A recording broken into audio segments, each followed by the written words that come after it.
Hey, good morning, guys. Hi. It's been some time, I know, and I'm sorry. Hi. Don't worry, I'm still playing a game. I'm still playing a game that I love playing. It's um, it's a good game, and I wish more people could see that.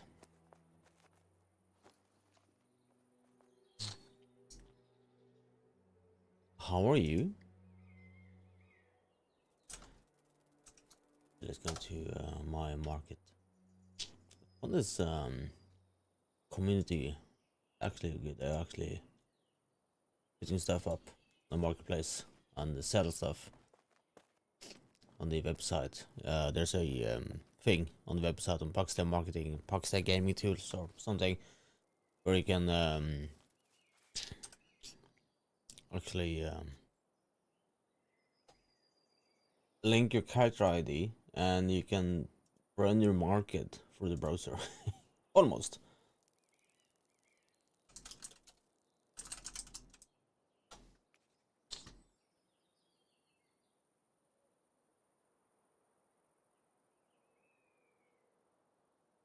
Alright, let's see if everything works.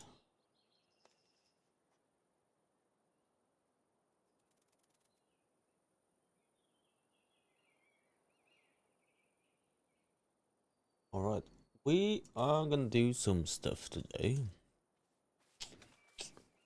But first, let's have a look around the village in Petra. This is the new crafting area. Blacksmith area, crafting area, fine. And this is our public area in Asham, with public market stalls, an open house, like an open thing where people can, the meaning is to have fun. Stalls, you can buy some, yes, they are almost full. I see a lot of plots with the empty stalls, but it's actually in use. Here you have one of the members who's been actually building up a restaurant, like a bar, tavern thing. And look at the details. These are amazing.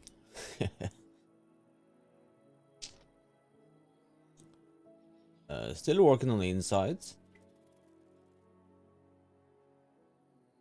Still working on this stuff. Not done yet. Far from.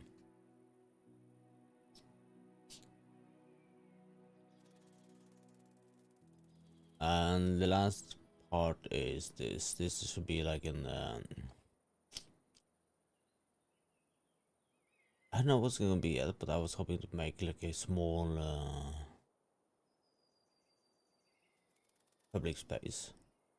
Because, let's face it, recruiting on Discord doesn't really work for me. There's like 6 hours between each spam. But having more presence around the Petra from where we live has gained some more have gained some more traction, you can say, you use that word.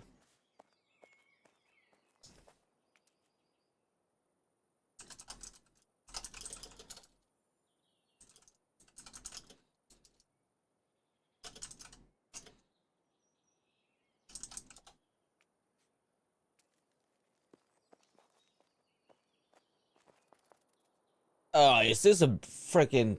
Is this for real? I actually shut the server down just because I want to have fun. That sucks.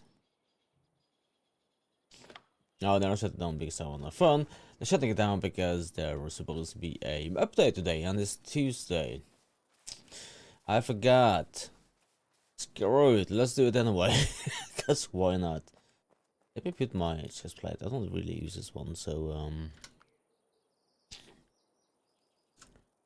let's try 650 gold for this one. This is a tier 4. Patrion's press plate. This one, 550. See if we go for that. 12. 1250. Let's try that. 25. That one. 250. 350.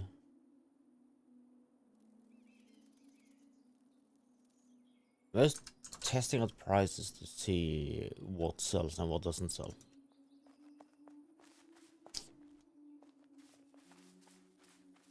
So I know I have not been streaming for a while. There are several reasons for that. Reason one is Linus.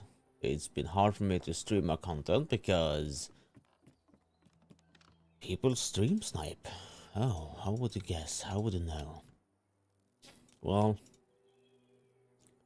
us who choose to spend our days like this have tools so we know. Yeah. We can see you. We can see you. You can't hide. Reason two is I don't know what to stream. And that sucks to admit. I don't know what to stream. I don't know what you guys like. And I should be thinking like this because I should just stream and fuck what you like. I guess you like me, that's why you're here. As easy as that. I have more oil, there we go.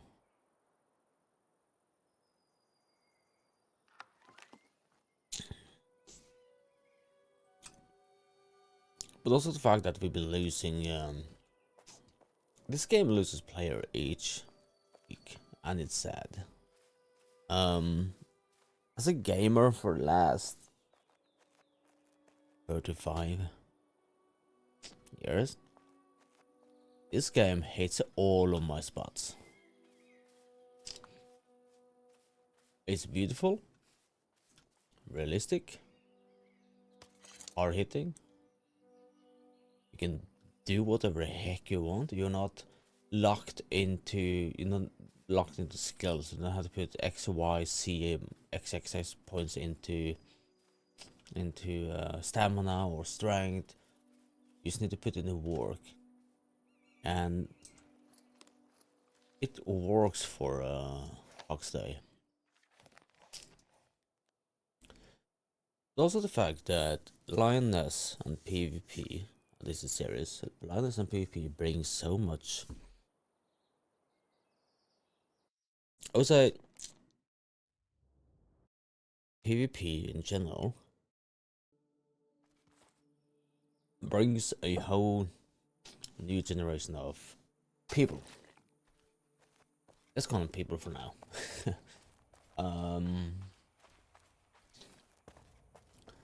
And there are people leaving the game because of the PP. Well, not the PP itself. The PP is fine.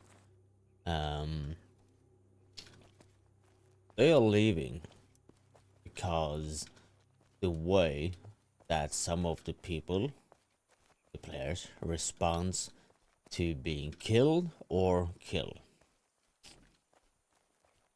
I do a lot of PP. I do tons of PP. I love it and I hate it. But there are a few toxic houses. I see houses, alright? Because if there are one toxic player that represent the house, he represents the whole house. We need to have that view for the house, and the leader does something about that said behavior. There has been some things a few weeks ago where people were cheating, they were making about, they were really like being really assholes, exploiting bugs in the open, and denied it. Some people stopped because of them, because they could not be in the same house because they were lying for the thief and they were caught lying. People video now, guys. There are videos out. I can press 1 and I have basically I have basically locked down the whole conversation. Okay. So don't forget that. If you're gonna lie, don't do it. But it's more about the behavior the PvP players brings in. Behavior, expectation, respect, And I guess your mom or father never told you no, that you can't behave like this. And it's fine. I don't know, I'm just rambling because I'm trying to focus at the same time, but what I'm trying to say, if you decide to play on a server which is tagged for roleplay, you need to expect that you will be meeting players who does roleplay, and you need to respect that fact. But at the same time, roleplayers need to respect those who are not familiar with the terms of roleplaying and what it really is, and do not act out on that. When these two kind of types clash out in a PvP, you get three different types. You get a toxic, go F yourself, I hate you, you go and die. You get those reactions you do, like you're a troll, bad dude, like you get like the hate. You have the standard, good game, it was fun, really fun. Yes, it was a really good match. We had one yesterday. We ran into some French guys up at the shield shrine. Yeah, we were trying to break in the shield shrine. I done a bad job, it's open. But they ran into us, a fight, and we had a nice chat, like nice single comments in the zone chat afterwards. That's how it should be. Like, good game, this was fun, it was a good match. We should do it again, totally. But it was that is things we need. Well, that was like mediocre thing, with like good game, all that stuff. But what we need is people who actually can take a loss, who can take a win. People who know how to play a game. And people tend to stop playing a game because they get all hate. And it sucks. Let me start this.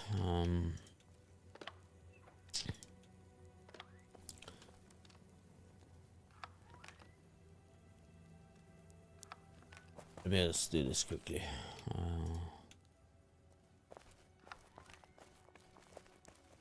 I don't think people want to play an MMO anymore. Because we are so damaged from playing games that are flashy. Flashy games that are designed for our brains to get, you know, satisfied. We want to play games that are like arena based matches. If PvP lasts for 2 minutes, if it lasts more than that, you win. Just the deciding factor on points.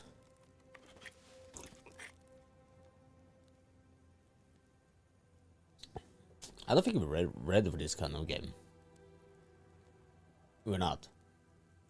It's kind of crazy to say that we were not ready for a game like Pax Dei that gives the absolute freedom to do what we want. Because we've been so used to being told what to do, right? And when someone tells us now that we can now do whatever we want, it's like letting kids loose in the kindergarten and tell them they can destroy whatever they want to do. And when they don't get their will about, they start screaming and shouting and acting like shit kids. That's basically how it is. That's sad.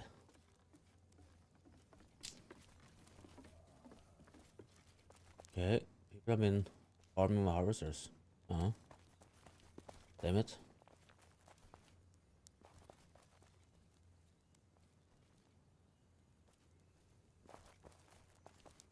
Ah, cool. But I'm gonna still be playing this game because I'm not ready to give this game up. Because it's a good game, it's a great game, it's a fantastic game. And this game is also forced you to be social. Imagine that. A game that forces you to be social, because you are nothing in this game if you cannot talk for yourself. If you cannot defend your actions, you are basically nothing. And I think that's a harsh reality for a lot of people, where they actually realize that, oh fuck, I need to talk to someone? Ooh, no.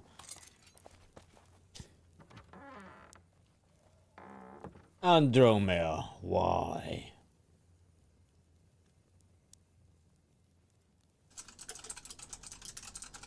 They're paid actors. Why?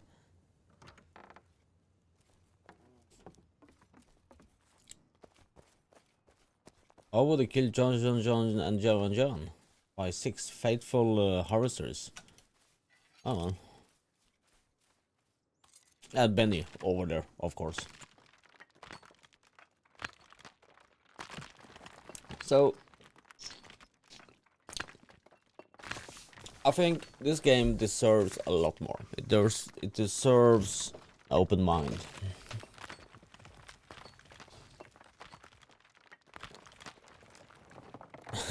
Gold. Yeah, you kill.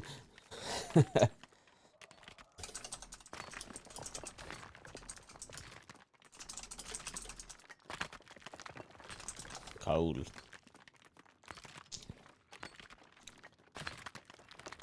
But yeah, I don't think we were ready for this kind of game. Because the kids that control the market today, and I say kids because I'm old, is purely into League of Legends, Arena, Valor, kind of fast-paced FPS games, where you get your dopamine levels up high. You're not ready for a game where you mine, you craft, you harvest for days, weeks, and months, and you go to Lioness and you get absolutely owned because you didn't think of anything else. You didn't plan.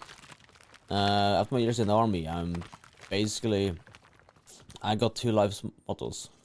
7 P's, which one is proper prior planning prevents piss poor performance. And take your expensive gear out of the Lioness, you will lose it. You should have that in mind. If you don't lose it, that's a bonus. And kids, keep it simple, stupid. That's also how I run the Ashon clan. At the moment, we are 22 people. 22 members. Some are inactive because that's how a game is. We got no alts in the clans. That's a sturdy number. You have like big clans who have half of them is alts because you know people do alts. But we are not doing bad as a clan. We could always do better. But we hope that people will come back after each update. But that's the issue too, right? If you have members who just are update, members who are basically like update. Let me one hand this forming. If you have members who are content players, you know, they want the update content will check out. That's an issue because if you start playing a month in, you're basically at level 1. If you want to do the level system, you're basically level 1 done. Look, mom, no hands. Oops. There you go. You're basically stuck at level. But if you are 4 months in, 5 months in, the updates really mean something. So that's what I mean that you're not ready for the game like this. You're not ready for oh sorry, I mean you, but the players is not ready for the dedication it takes. Those who are ready for this game are people who have a family, have chores, duties, jobs, who have a life which depends on you, on the responsibilities and the dedication to that. That's what the game is for. People who has that around themselves. This game is like the good old World of Warcraft vanilla times when you relied on 40 people doing a raid. That's a lot of people. 40 raid in WoW, in Molten Core, on the Exodia. That was hardcore. If one mage didn't put on the arcane intellect. If one priest didn't do the stuff, if the tank didn't miss, if the tank missed his rotation, or the DPS missed a rotation on Ixia, you would wipe 39 people, and you would stand there as the member number 40, being the sole player, being pointed out. You did a mistake. Don't come and tell me that people missed that. I missed that. I miss that people need to own up to their mistakes in games. Heard this correctly. Oh, it's okay. So I do generally miss that. And you have the same thing in Pax Dei as well. You have the hardcore feeling, because if you run a PvE dungeon group, every member of the team has to pull their weight. Like, the healer needs to know the shit, the healers need to be on their toes, and you have 3 different kind of healers in this game. I have a staff, a Sylvan staff, I use on Alba. This is a heal over time healer.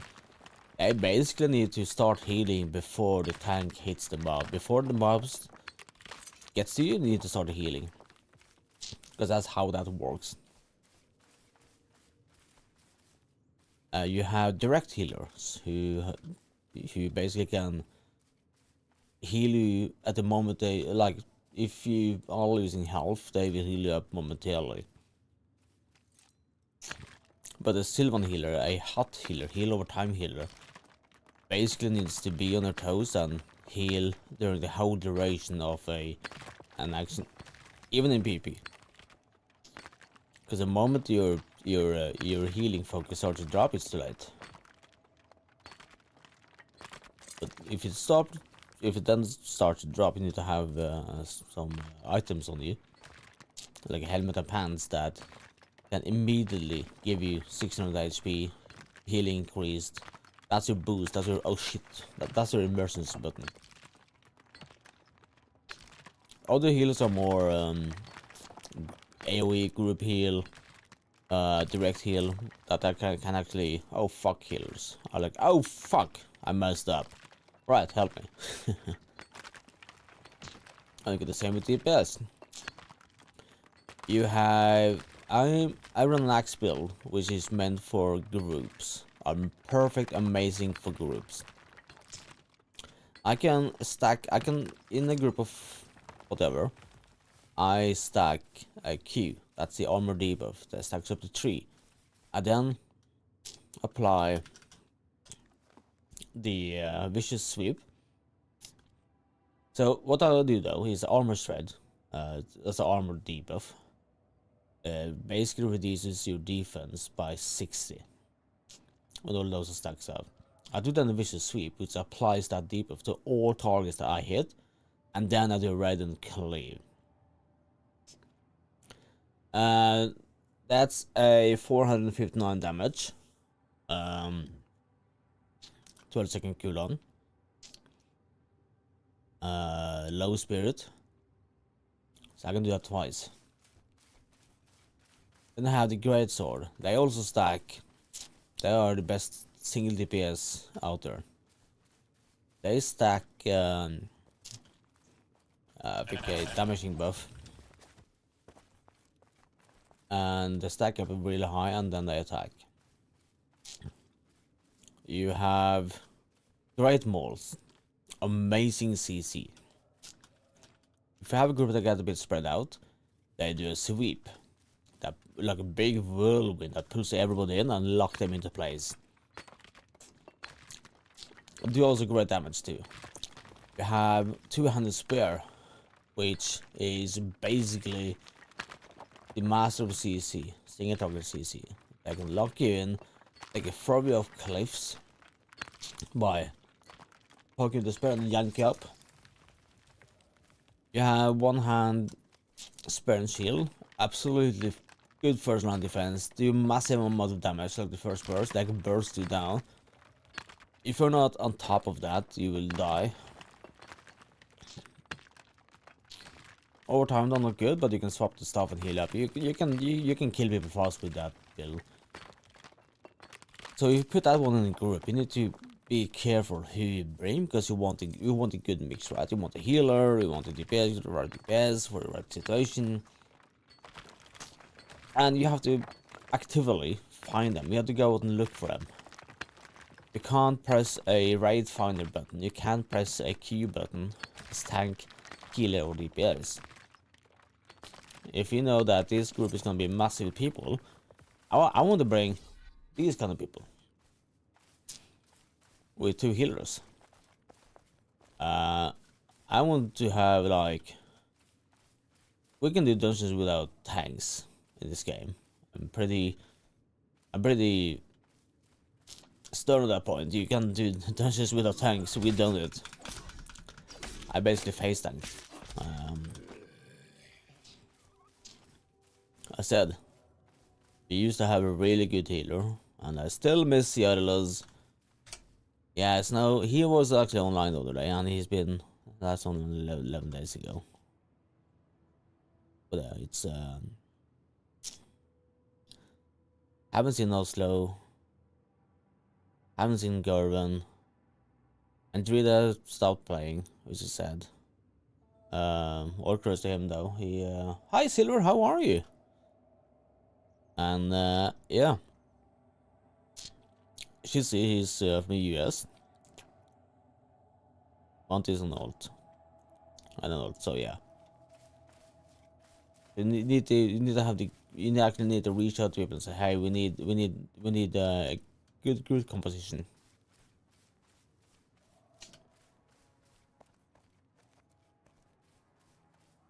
I think if you are tanking and you are, I think it's easier to keep aggro if you are the one doing the most damage.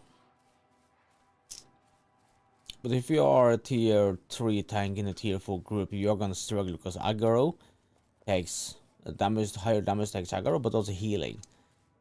The Sylvan healers are insane. That's like the craziest. That's why Sylvan staff healers need to have plate, because it's just freaking crazy.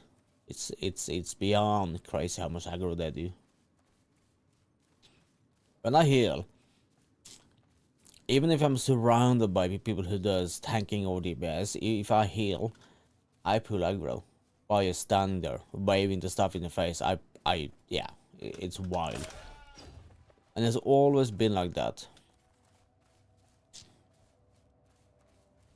I don't know what kind of gear you're running. What does it, this looks like a goat? It tricked me. Damn you. I don't know what build you're running or level, but I think one hand mace and shield is a given with the war cry and the tank chest. Yeah, same as I do. Heavy cloth silver build, you are basically kitted out in plate, and the chest is the reflection for the perfect oh shit I'm gonna die kind of thing.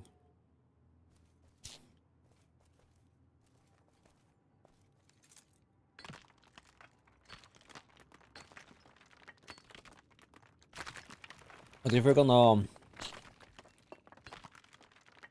but as a tank, you want to have the one hand mace, which is generating aggro. You want to have the massive chest.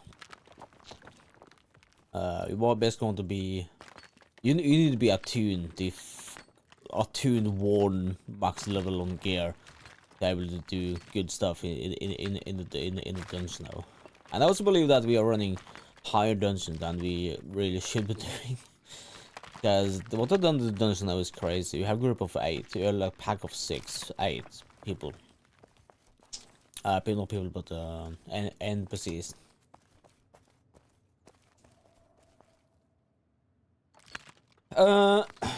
Depends on the sword, to be honest.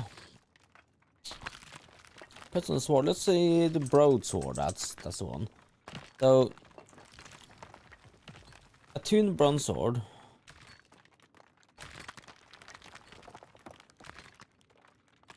Doesn't really have any skills, does it? Yeah. Yeah, so it has the right to strike. Your attack speed up. A kick, good for interrupts. A one-hand sword has no aggro capabilities. Now look at the let's look at the mace. There we go.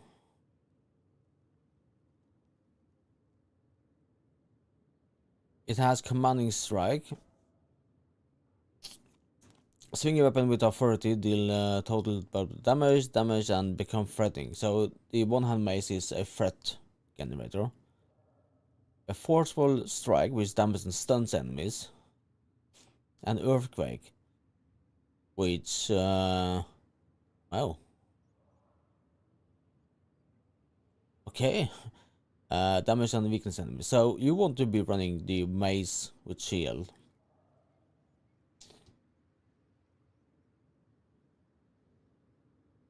Cloth concentrated ground.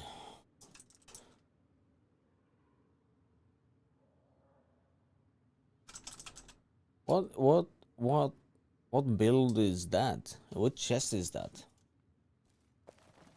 You talk about the flagstone thing?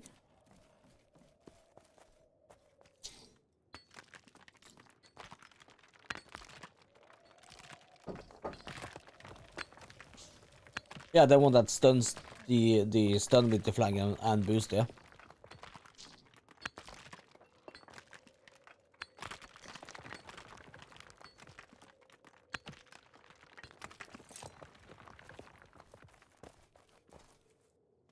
Yeah.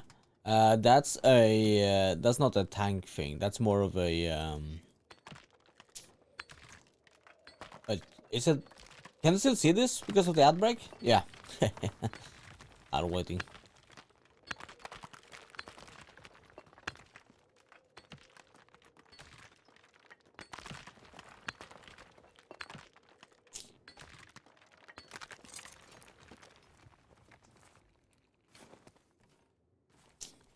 Right.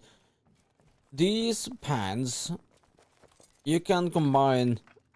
That's more like a support CC healer kind of thing, right? So for a person like that, I would be running the concentrated ground because it stuns and it boosts heals and boosts defenses. Together with Iron Root chestplate and the one-handed sword and shield.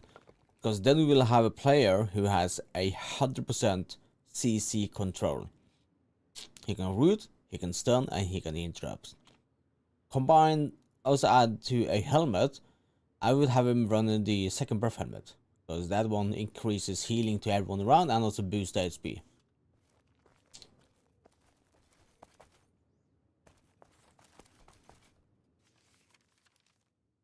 So that's not a tank build. You want to have... You should be running tank as a threat generator. So one hand... oh, in the wall. So... See, the button still works. Oh, I forgot my camera is upstairs. Hang on. So you need to be running you can also run the concentrated ground.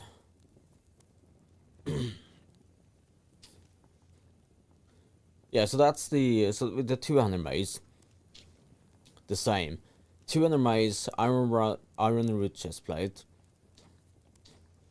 I also would be running the boots that gives you defense, right?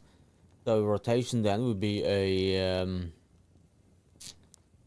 I would pop the boots that increase my defense, the sanctified guard or something, and then we'll be popping the whirlwind to gather everything around me. By then I would also be love to popping my my second breath helmet for increased received healing or increased healing done and the extra one. Because once you do the whirlwind, everyone starts to hit you. You are the receiving end of X amount of mobs. But for the consecrated ground, that's more of a support role gear with the iron root, the stun pounds, iron root chest, second breath helmet, sword and shield. Shield gives more, it gives block basically. Gives you block and the sword gives you interrupt. Then you have a support role. You can also swap to staff, a different healing staff. I would not use the Sylvan staff in a support build. I'll be using more of a direct spot heals, you know, like spot heal, AoE heals. That is support heal. Yeah. So you have tons of different builds. The one I'm running on Halvor is a pull. So I run a bit different build on Halvor. Oh, never mind. I run a different build on Halvor. Basically, there you go, my new chat screen there. It's basically what I do on Halvor is I run a build with the Pilgrim's Helmet for Spirit, the Windlash, and Stamina Pant, because I want to be able to block and do damage. That's what I want to do, right? That's my main goal. Let's... How long maintenance is this? Hang on, let's see.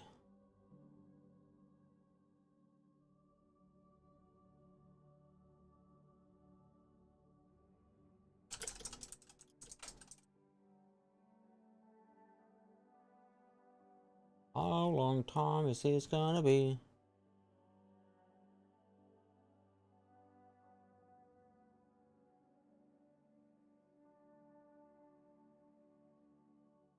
Doesn't say. Say how long it's gonna be.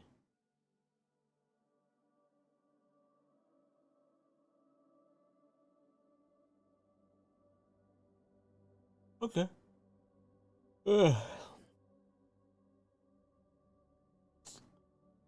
It's a madness. Could be like 30 minutes to an hour.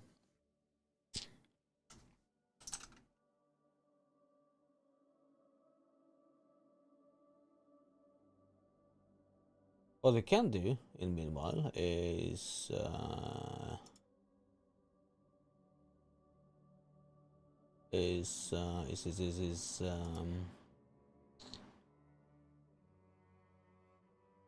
what's this game demo?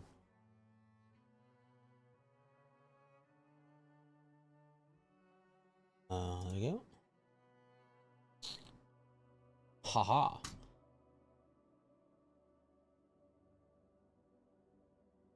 There you go. Right. First of all, I need to go to the toilet quickly, and I will refill my coffee mug. We can talk more about builds in 5 minutes. I'll be right back. I'm also gonna bring my camera down. My other camera.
Oh no, I forgot the camera. They're back.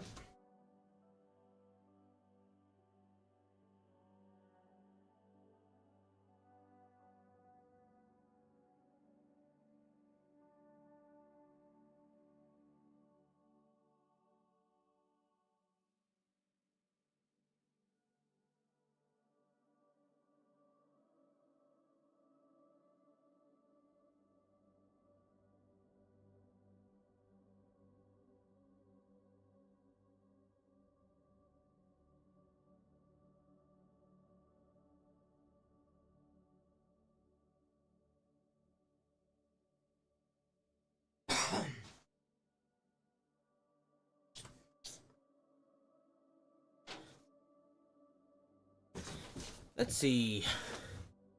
Let's see if this works now.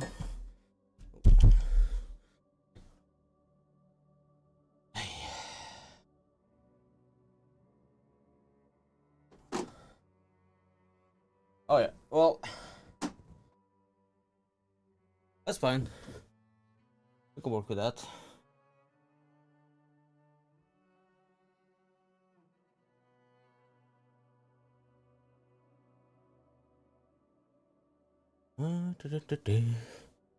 Let's see, let's see.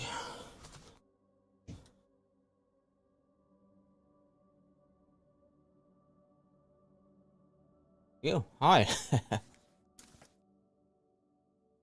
Well, the board games with the family from England the other night, and used my camera for that. I'm thinking about doing a video about skills and setup because I'm really good at that. After 30 or 40 years of gaming, I've learned a few tricks here and there. Hello, oh, hello shopping. Yeah, you're in France, ain't you now? Yeah, you're in France. Oh, I'm in France. At work. Jeez. Someone has a good day.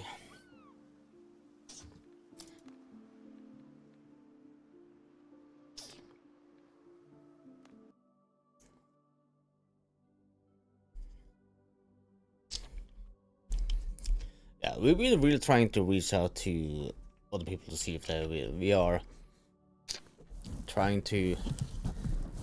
Sorry about that. We're trying to make it so we can have more people in the clan to do dungeons, because there are a lot of clans out there who are like 1 or 2 members online. We've gotten a few of those, and that's told us that they're glad they found us because otherwise I would stop playing the game.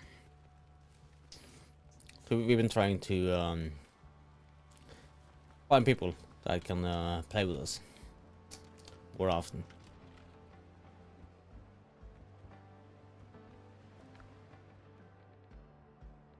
Huh. Okay.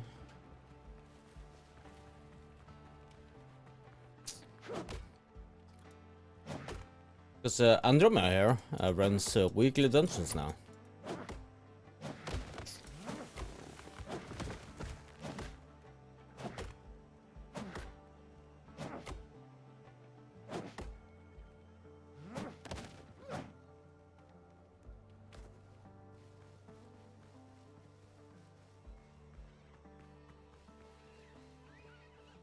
But yeah, how are you doing in Pax Dei?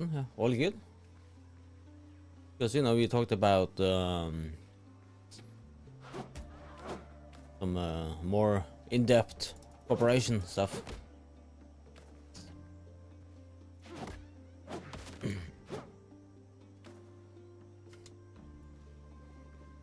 Eggs. Yeah, let's drop that. Is it it must be no go. Like relearning a game. Egg? Can I eat egg? No? Yeah.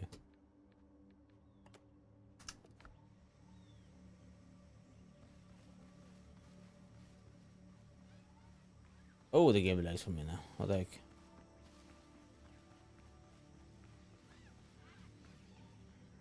Oh, it's a pig.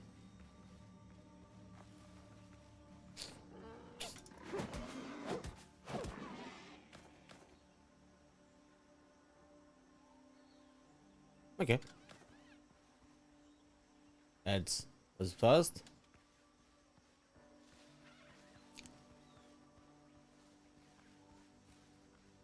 I think I have like this internal goal in myself to see how large I can make Ashon. But I found out that after we lost our two most outreaching guys who walked around connecting people, it kind of have slowed down. We had ambassadors walking the whole servers, being friends with everyone, holding those single players. So we need to find those again who does have the time and wants to be sociable in RP. Here, come on, sir.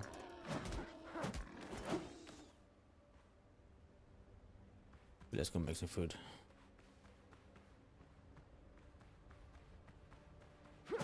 I also think that the reason why the game in Pax Dei drops is because you have those people who have one or two members who doesn't have clan, who had clan but no more. You got my drift, yeah? That doesn't have anyone to play with, and games tend to be boring because they've lost all of their friends. What the heck? Yeah, get down there then. That's Sophia. I believe that those who are in clans, big houses, tend to stay in the game longer because they get to experience the game on its fullest, and they also get items easier, faster if they die. And of course dungeons too.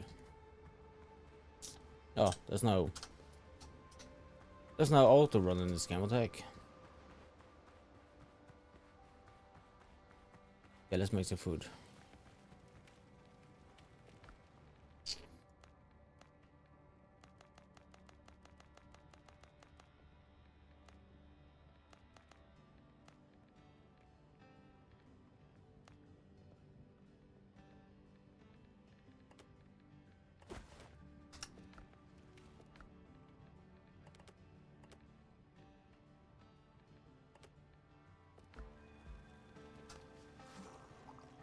Alright, let's eat up.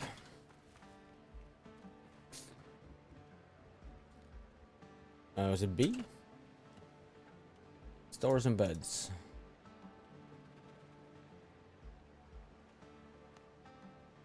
Oh, a chest, nice.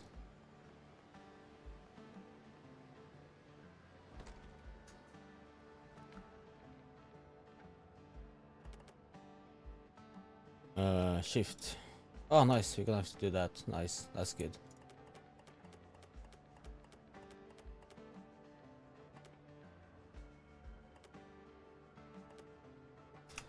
Makes life easier, doesn't it? Do we have survivor boots on?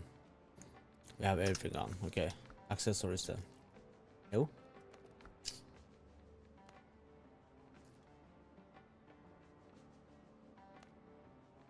Oh, doesn't matter. Okay.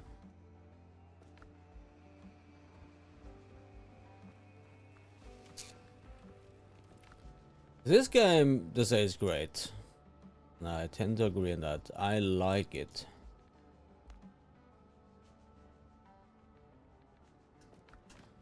It's a good pass game. Crafting utilities.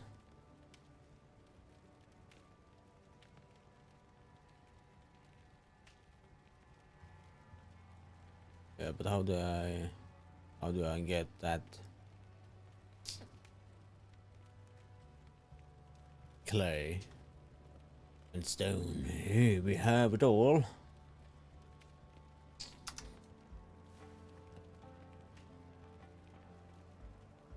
Oh.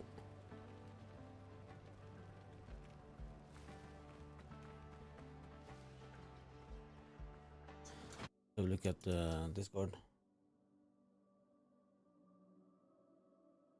Oh, for the minute.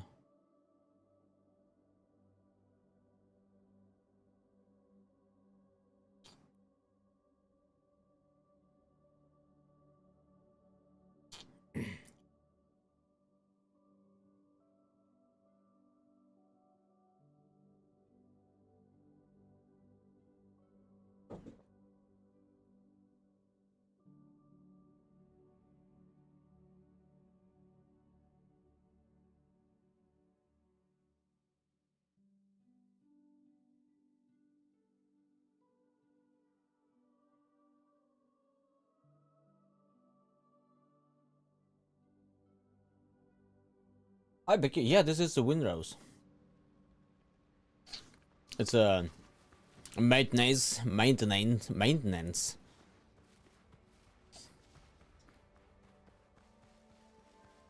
For what, 30 minutes?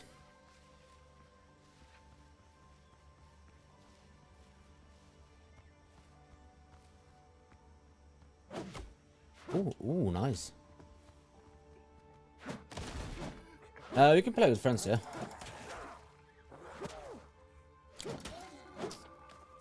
It's you can play up to 4, I think it is.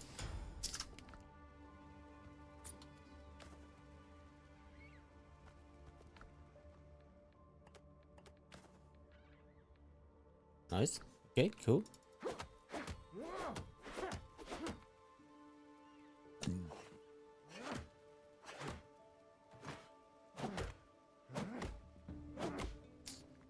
But it's a step down from Pax Dei. I'll tell you that.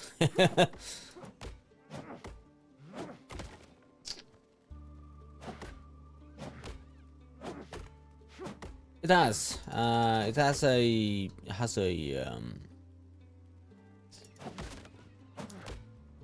Can I pick up the stuff I destroy? Can I? Is that a thing? No, I can't even. It has a Valheim.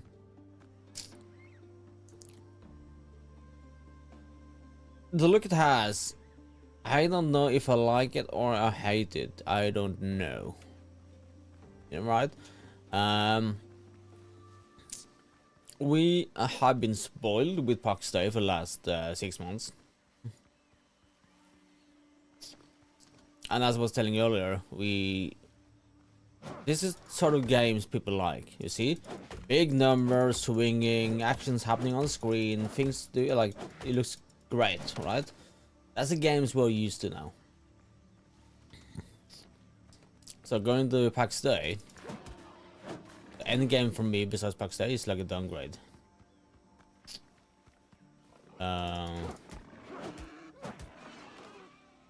So this is I don't know, I like it.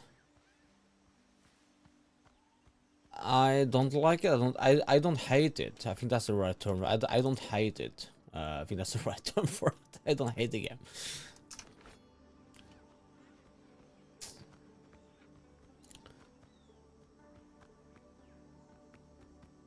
I'm just unsure if I'm gonna be playing it. Some of the reasons though is silly because I need to equip my axe to farm. In Pax Dei, you can just farm. I don't have to equip my axe, it does it automatically. But again,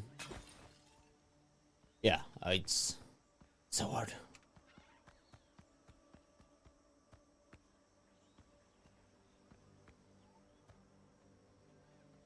Is something up here? Huh? Ah.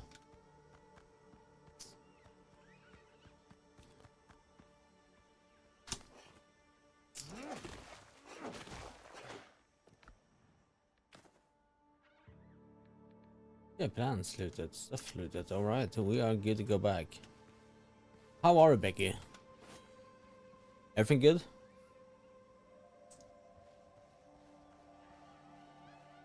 Yeah. All of the games I played, you have to equip tools. And then I started playing Pax Dei and like, oh, I like this. You don't have to equip anything. You can have it in inventory. So we are freaking spoiled with Pax Dei. At the same time, Pax Dei fails to give us simple things to do. You know, it's a give and take.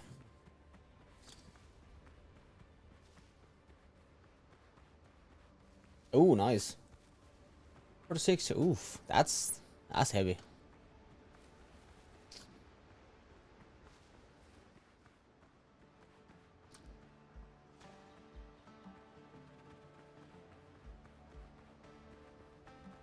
So Taylor and armor splitting on 36.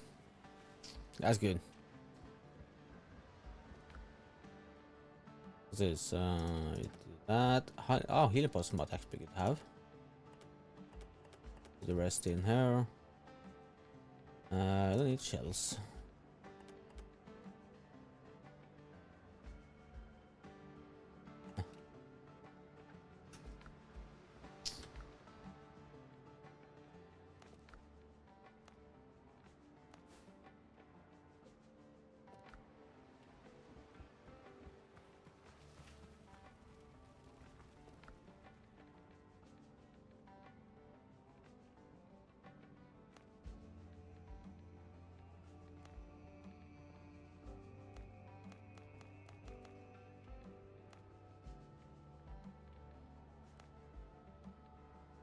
We have 2 station required. How do I upgrade? How do I get level 2?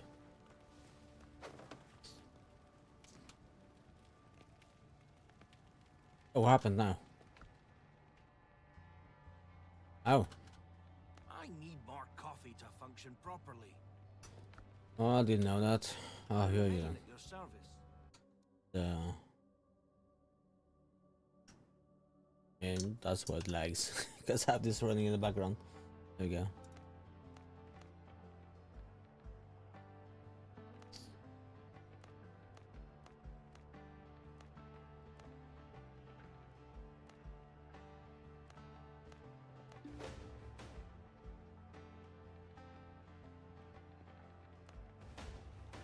Okay, you're gonna rescue the crew.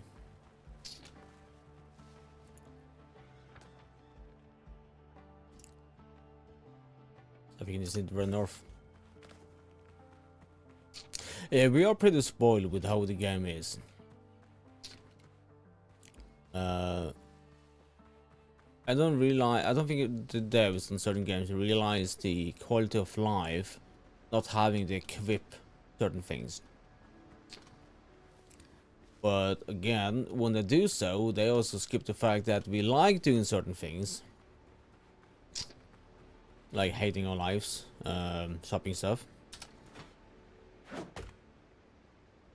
Oh, it's outbreak, never mind.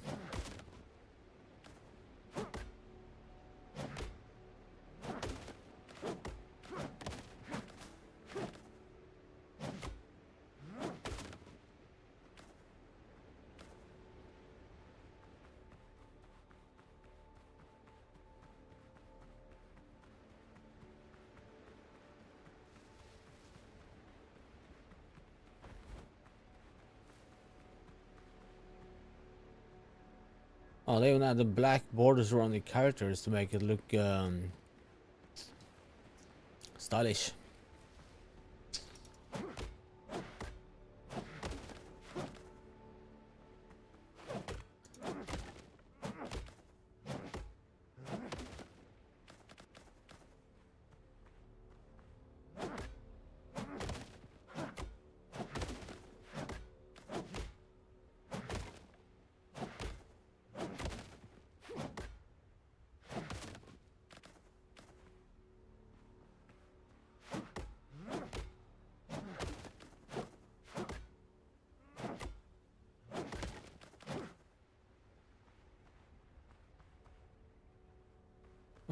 Come here.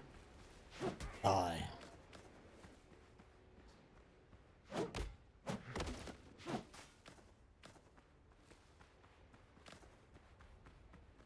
I'm wondering, but why we play Windrose on Pax Dei title, because his maintenance should be done in.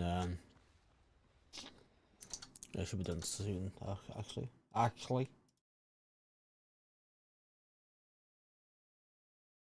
Oh, 30 more minutes. What a shocker. The shocker. They're not done yet.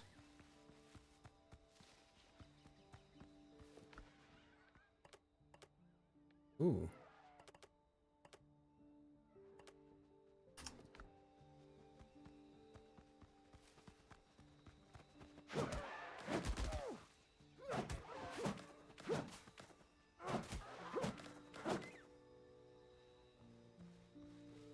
Oh, was that all? Oh, okay.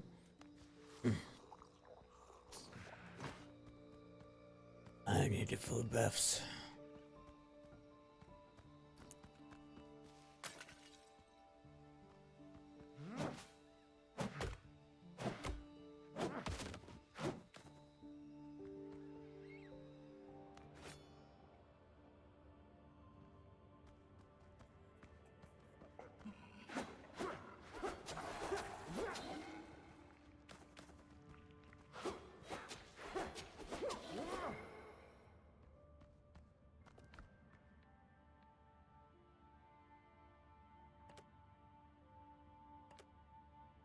Huh.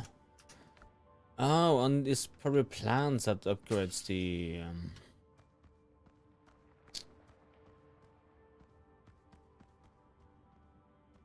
So in this game they made it right, because you know it's dark. In Pax Dei, their devs can please fix that. In Pax Dei, in the Unreal Engine, there's a setting in the environmental lighting. Scroll down and check off one of the tick boxes, which makes things not go so bright, so you actually have an even lighting environment. It's an Unreal setting in the environmental light section.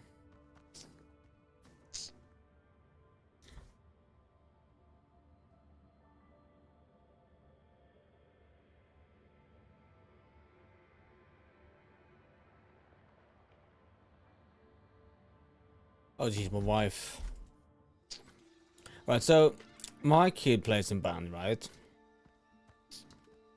And they came and they had this competition, big competition Sunday, and I told them that if they get second or higher, I will color my beard bright neon pink. Their conductor said that if they come top 3, he will then be wearing a skirt at practice, like a drill costume. So there were 11 contestants in the whole it's called the district championship for school bands, right? So I was pretty confident that they were gonna do good, because they were not the worst guys out there.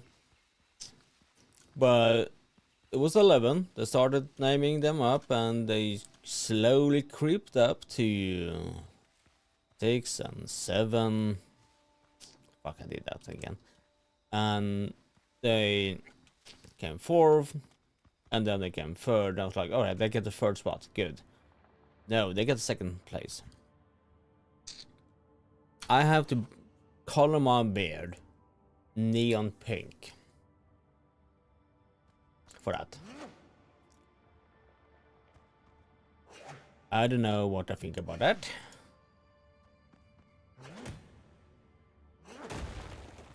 But, you know, they did a really good job. They were amazing. I'm like, fine, it's fine. They can have it.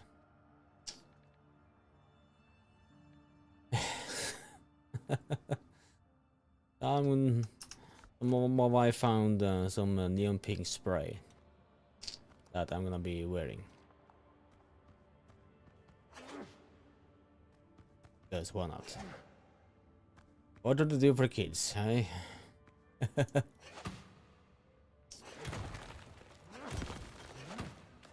But they came 2nd.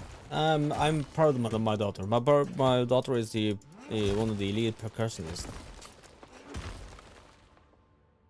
and she got a special mention with 3 others on the solo parts.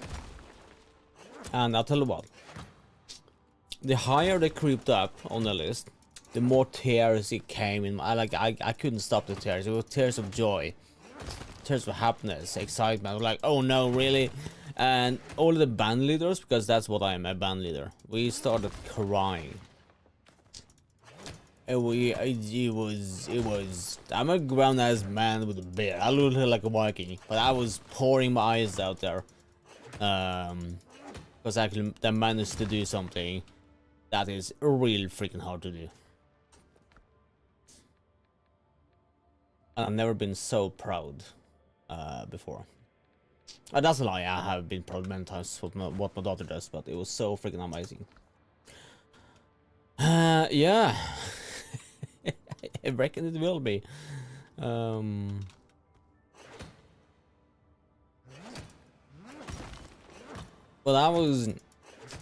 that is good. So I was like hoping for like a 4th, 5th, like that best. Conductor the same. Nope, they pushed it on I think there were very little points making it so that I didn't reach the first place. It was I think it was half a point that made it so that I didn't get the first place. And then you're down to like finicky bits. That said, they moved up, so they have to go to somewhere else in Norway for a new competition now. Yeah, I think so. Like the whole dad thing. Like, I missed a proud dad, you can say. Oh, nice.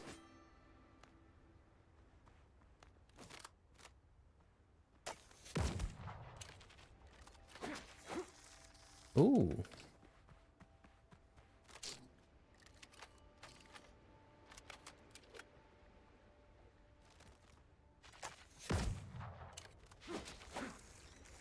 Nice.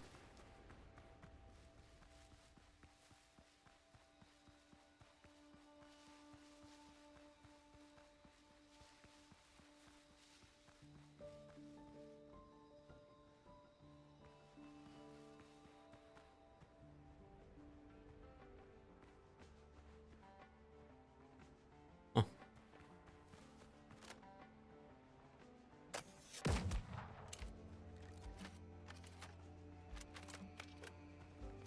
What's the patch?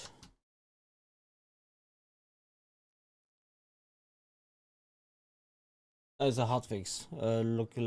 Localization issues and security vulnerability.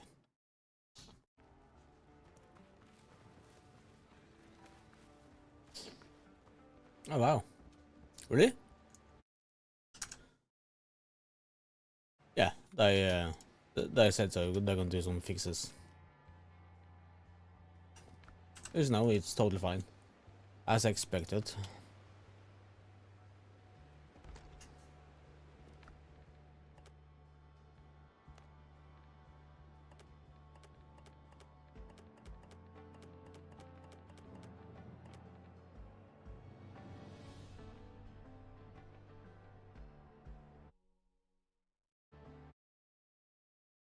Oh.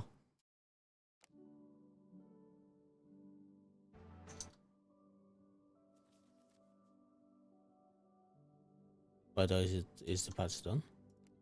Oh, yeah, it's done. It's actually done. Hey, nice.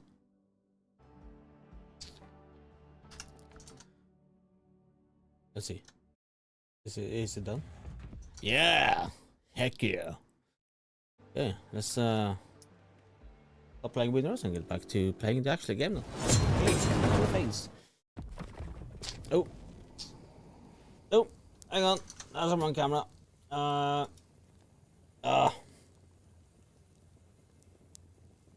What the heck, dudes?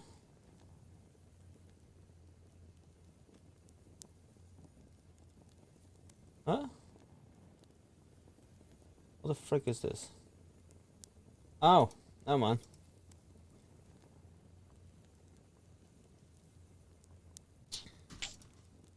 Too many cameras. Jeez.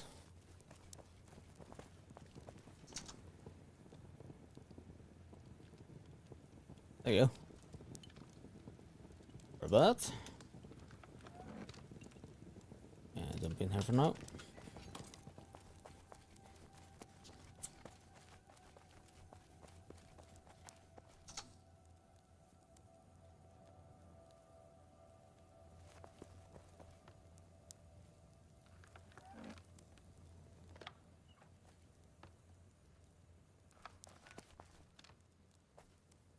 So we keep our we introduce a system in the clan, which is a master quarter system. So you choose a master role which you focus in, and you choose an apprentice who will be helping you out. This is to make sure that if one of your characters leave, you're not leaving the clan behind.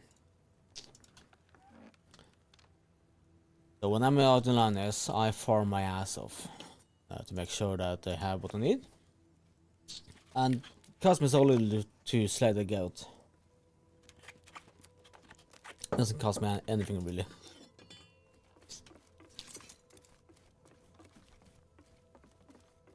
They're back! John, Joe, and Johnny. And Benny. Come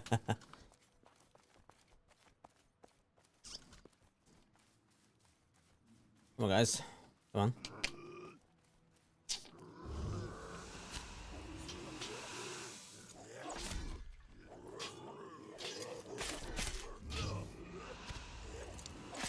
Swipe.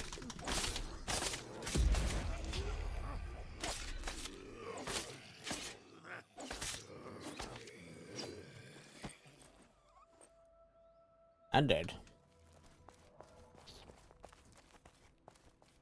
So yeah, back to builds. I'm gonna actually do I think I'm gonna do a video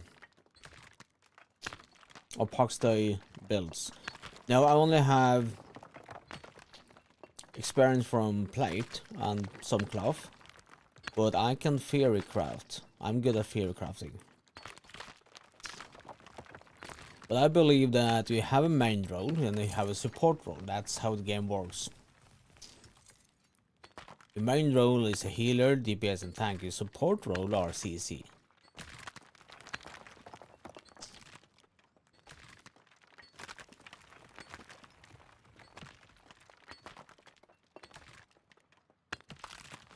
At the moment the Sylvan staff is insane DPS, so yeah. and healing and aggro. The Sylvan staff is everything. I mean, in PvP I do 81 plus damage in PvP on a single target. 10 hits with my Sylvan staff, like 10 seconds in combat, I do 800 damage, and there's nothing you can do about that. In PvE I do about 61 damage.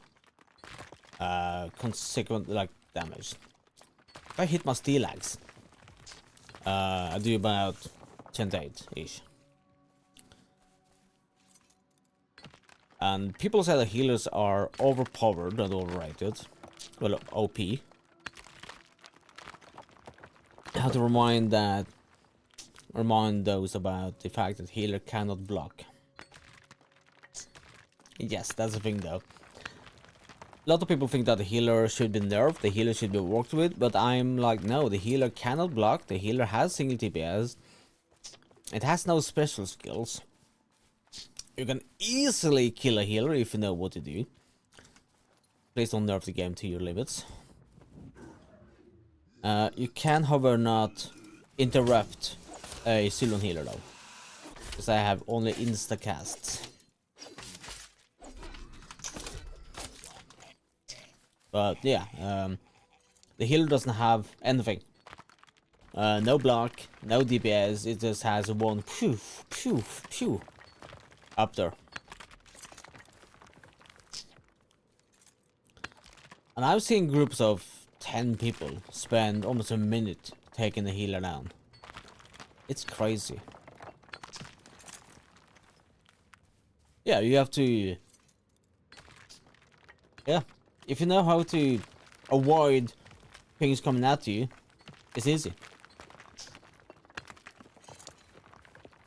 I actually had someone from the Oathbreakers attacking me while I was having my stuff. I stood there casting Fireball at him. Or Firebolt, or whatever the bolt is, Magic Bolt. And he stood still and he died. I had full spirit, full HP, and I got told I was OP.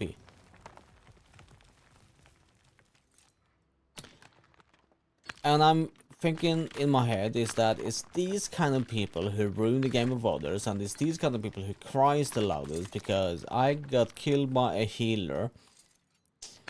But to leave out the fact that you did not move, you did not maintain the right speed, you did not look at the right speed, you didn't even run away. You were single DPSing against a healer who could out-heal your single damage. That's my response to that.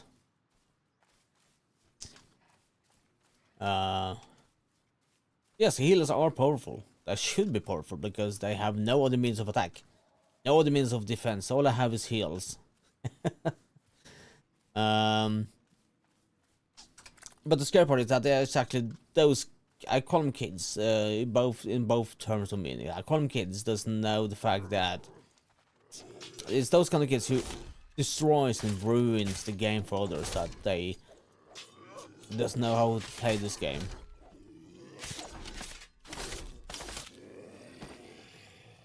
Because if a healer gets nerfed in Pax Dei, yeah, I would happily having a healer get like a diminishing returns in Linus. I had a 1 versus 3. I out healed all of them on a 1 versus 3. When I went low, I popped my Aegis pots and I continued, you know, out heal.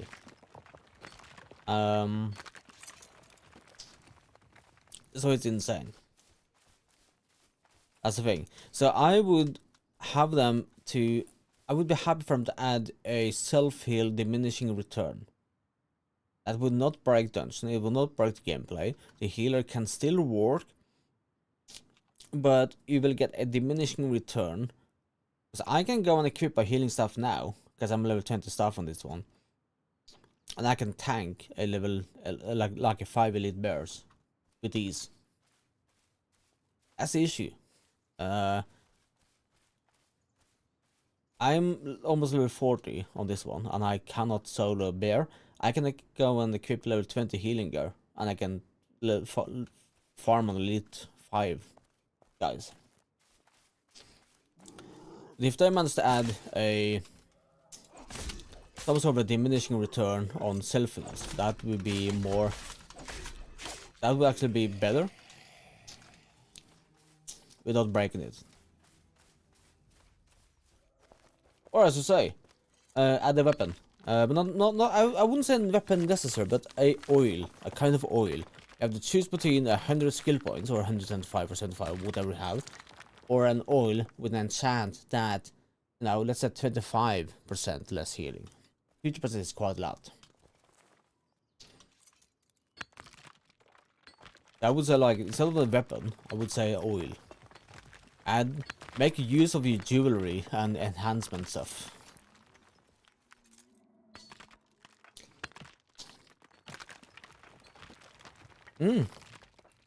Please do, please do. Yeah, the cloth and leather, cloth is particular cloth has damage modifiers. So that means that a plate item, again, this is all balances. A plate has defense, crowd control resistance, CC, healing received, and threat generation. That's what plate has. They have no damage modifiers at all. Oh. Not even the slightest. A healing chest has, before the update, I had a damage modifier on 36. So you were glass cannon on that.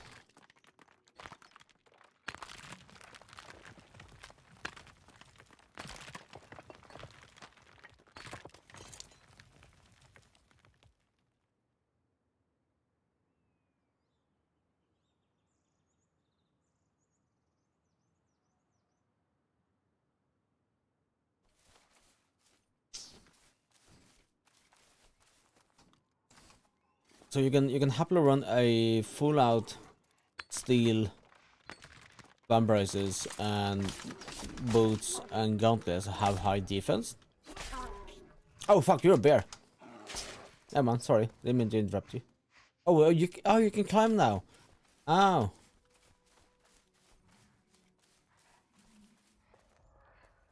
Sorry. Because also I have rage pass on top of that, but I don't know if the rage is plate. I think it's the chest combination that gives you the damage modifiers. Yeah, you can DM me the clip and we can have a look at it.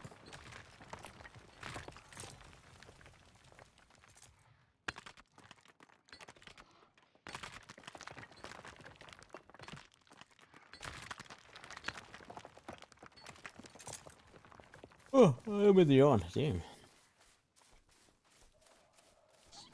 Ah, too big, yeah.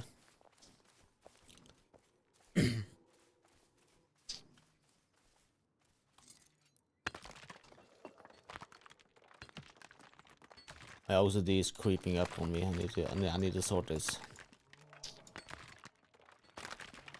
Only.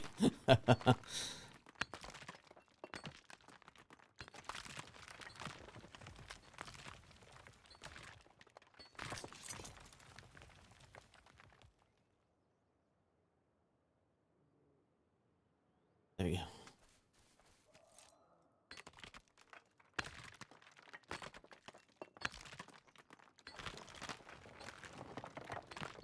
I bet the... You can do the same with greatsword. You stack up and you swipe them, so when you wipe them out. But the good thing with the axe, it's just insane group damage.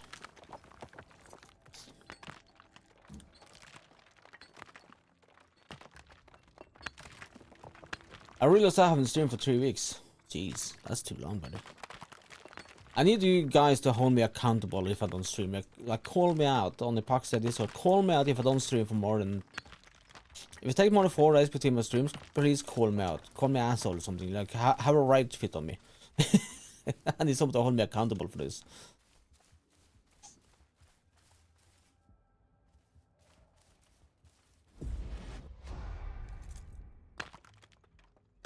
I chose to run a more sustainable build with the pilgrims and stamina.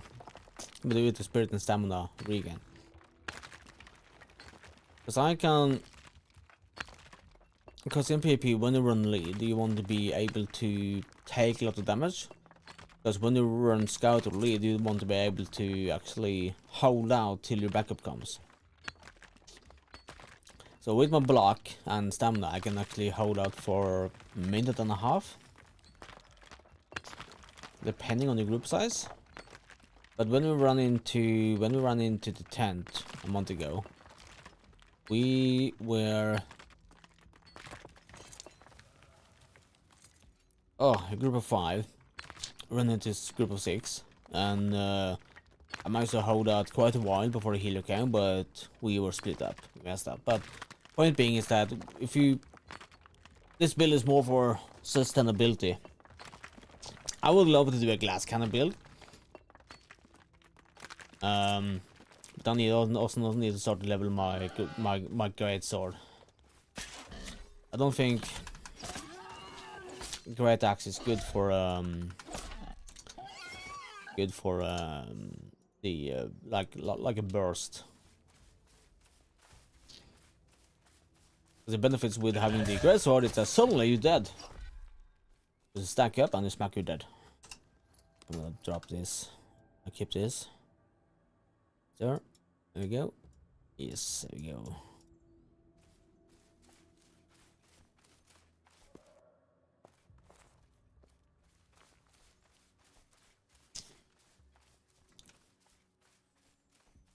I think I'm gonna actually make a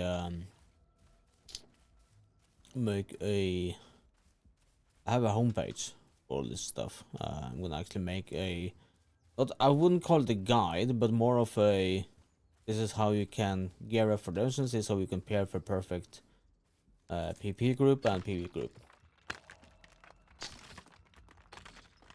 And have it out there, because I don't think there are any set builders out there, is it?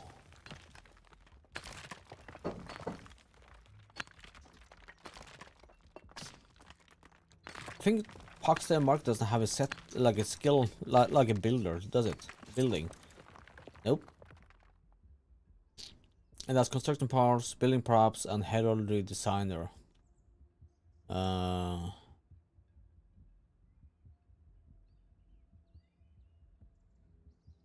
Pax Dei Reddit. Wow.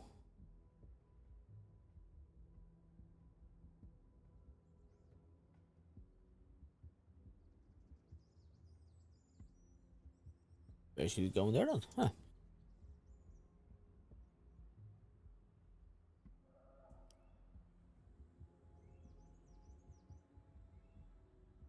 Wow. My Reddit is my old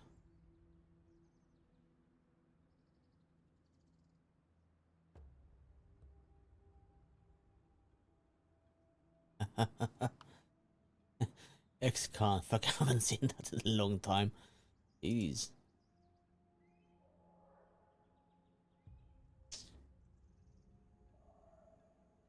Wow.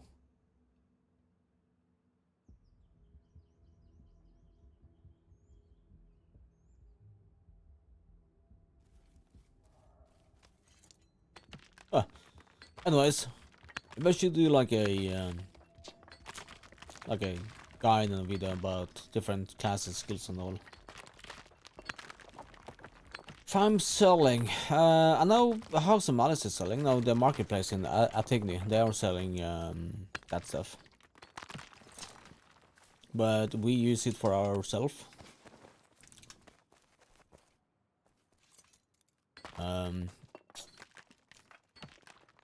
We are stacking up on oils now, the 100 and the 125s. But I know there are the market stall at House of Malice is in Attigny has a stall with ambergrass mechanite. If I have the money, of course.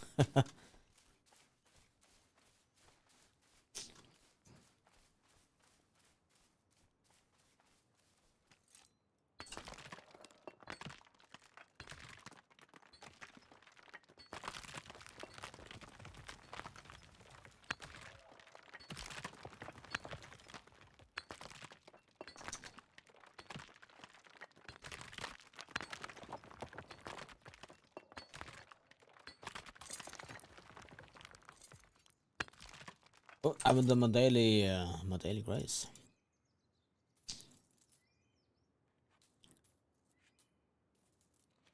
Not worth it, jeez.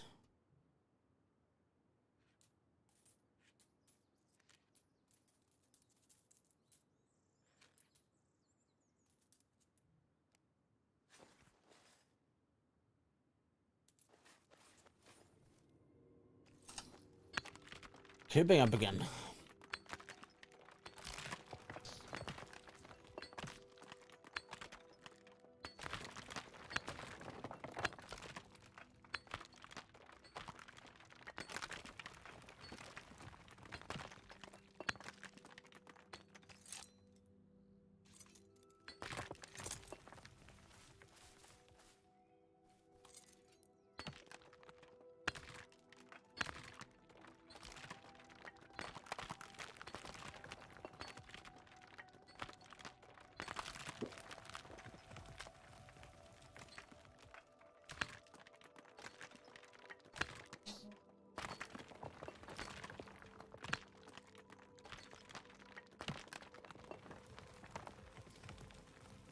That's about brother time.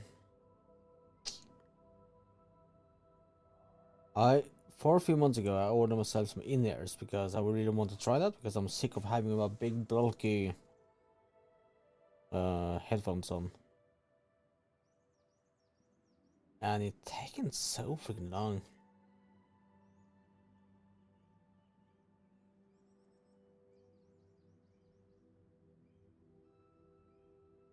Right, it should be tomorrow then.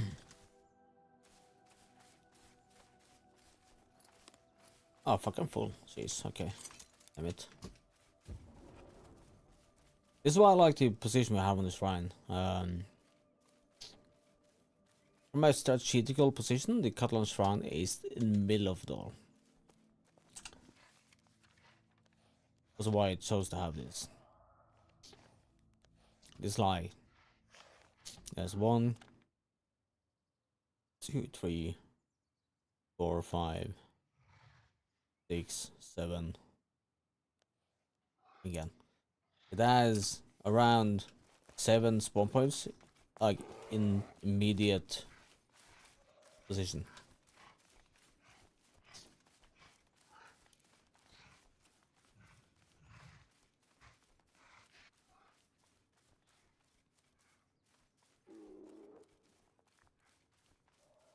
Okay, let's run back, dump our stuff, back up again.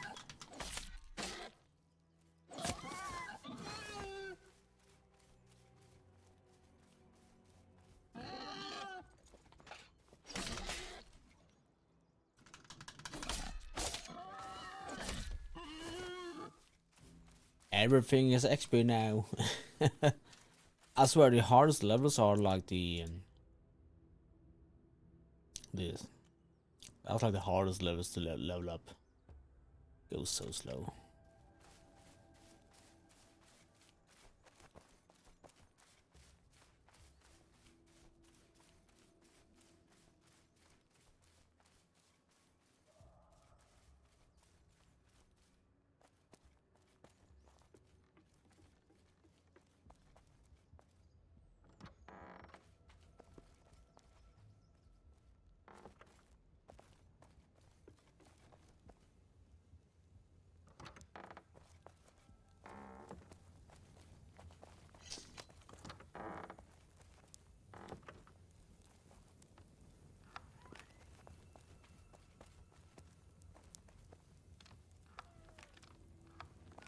This is dump it in the chest, sir.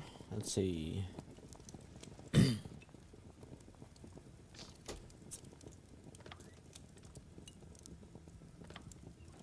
we go.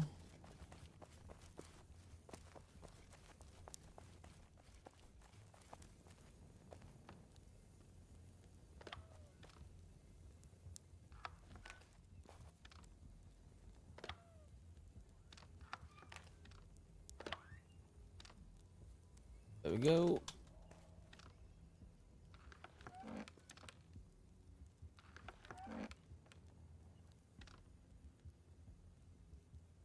Oh. That's right.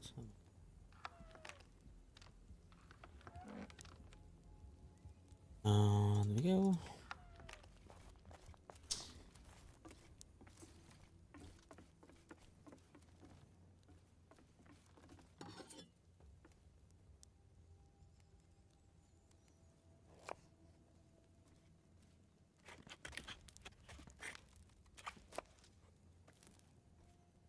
Ow. Those are failing these ones. Actually, quite good. Lovely. Have a look now.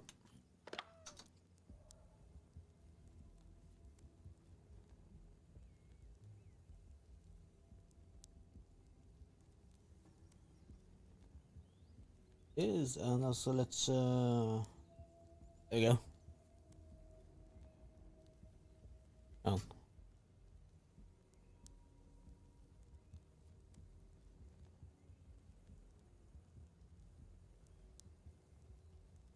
Interesting.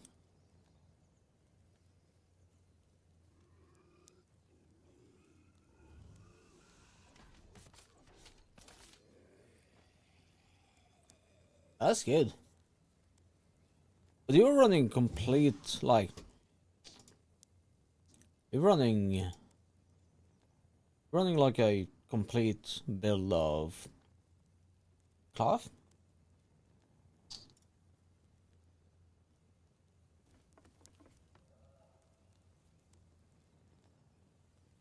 That would also make you into like a class cannon, right? Yeah. Alright, fair enough. Fair enough. I would do the same, basically.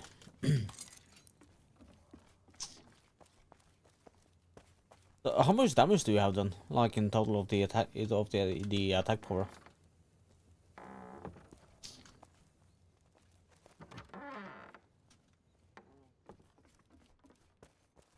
So I will also guess you're running Warded to Brother and Battle Axe, right? Yeah? It was a bit darker, the blue one.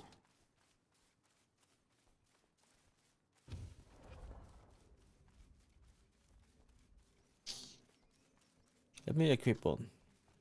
And see.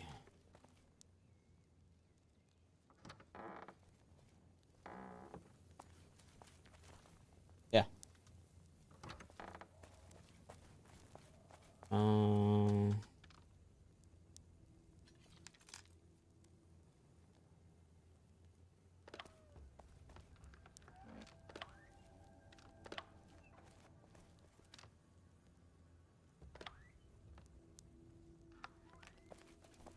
Yeah, I do. Don't have.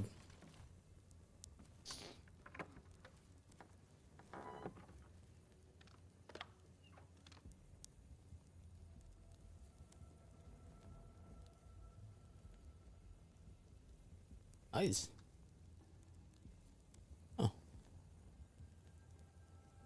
Oh. Not high enough level at all for this light stuff. But where's the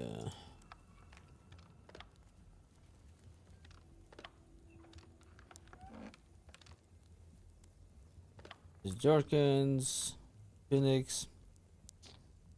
Yeah, I don't have high enough level. Yo! Hey, buddy.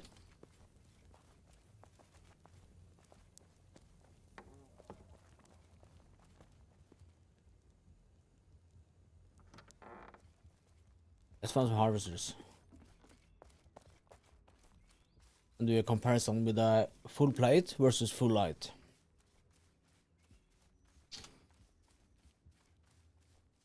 So people might think it's broken right away, right? But they actually miss the fact that they don't realize that the healers doesn't really have any, or those who were light doesn't really have any special attacks.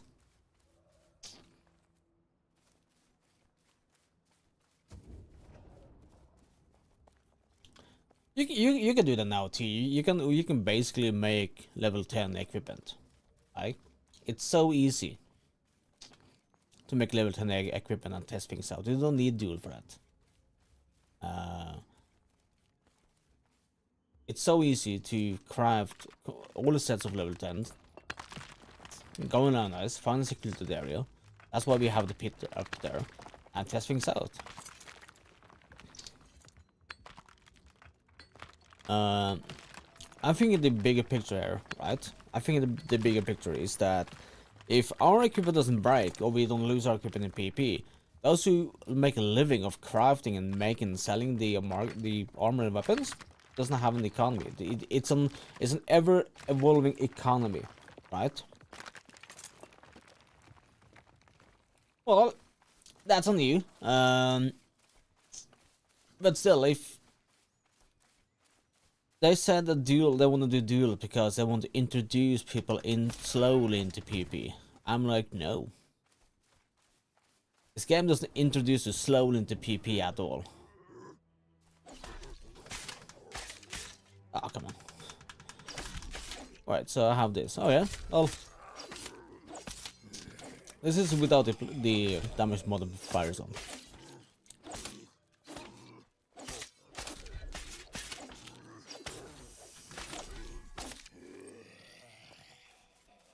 So they want to have like okay, duel is a good thing. You can experiment, you can test things out. But I shouldn't be spending time on something that we really does not need. I shouldn't be spending time and resources on things we really does not need. They should be spending their time and resources on prioritizing the alliance system. The feudal system. We don't need duel. We have PvP. You can make scratch. You can make a beginner gear. It has the same skills. Has the same everything. You do the same damage. The number scales with the gear, so it doesn't really matter. You can craft a whole bunch of low-level gear, like beginner gear, and go and Lionels, find a place, test it out. You don't need duel. I think it's so. I think it's a bad. I think it's a bad prioritizing of resources for those who really are up there. And they're catering for people who doesn't really want to do PvP, but they want to hit people, right? They're catering for those people who want to have everything. But they should be catering for people who wants to move forward, because I know a lot of people are stop playing the game because it's so hard to actually do anything without any proper alliance feudal system.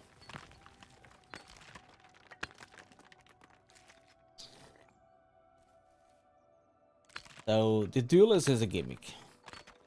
I think they should be prioritizing other stuff than figuring out how to reinvent the wheel of dueling. Every other MMO has duel. You know, Duel ends at 10%.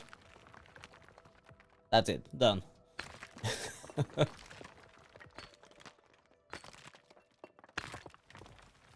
But the issue with that, if they end the duel at 10%, what happens if you go to PvP and the player drops at 10%? You stop hitting him. There is I done CQB courses and stuff, and when we train, we don't hand the gun, we don't hand the weapon back to our sparring partner. We disarm him and we leave it on the floor. That's it. Because if you train hours and hours and hours of handing the weapon back to someone, if you end up in a real life situation, you will disarm your enemy and will hand the gun back. In terms of dueling, what happens is that if you know that, let's say if I start hitting Becky in Linus from this character, I don't know what to do when he reaches 10%. My rotation will be messed up. It's about rotation, it's about cooldowns. It will stop. That's why dueling is bad. It's a good thing to have for funsies, but for, yeah, no. Sorry, I'm ranting about the dueling because it's such a it's a bad prioritizing. I shouldn't be doing that at all. I have a bloody map where you can duel.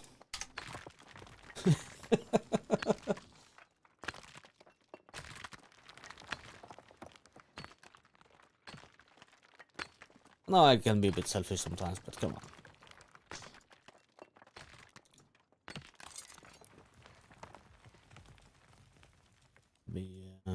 Stack. I'm so sick of glue now.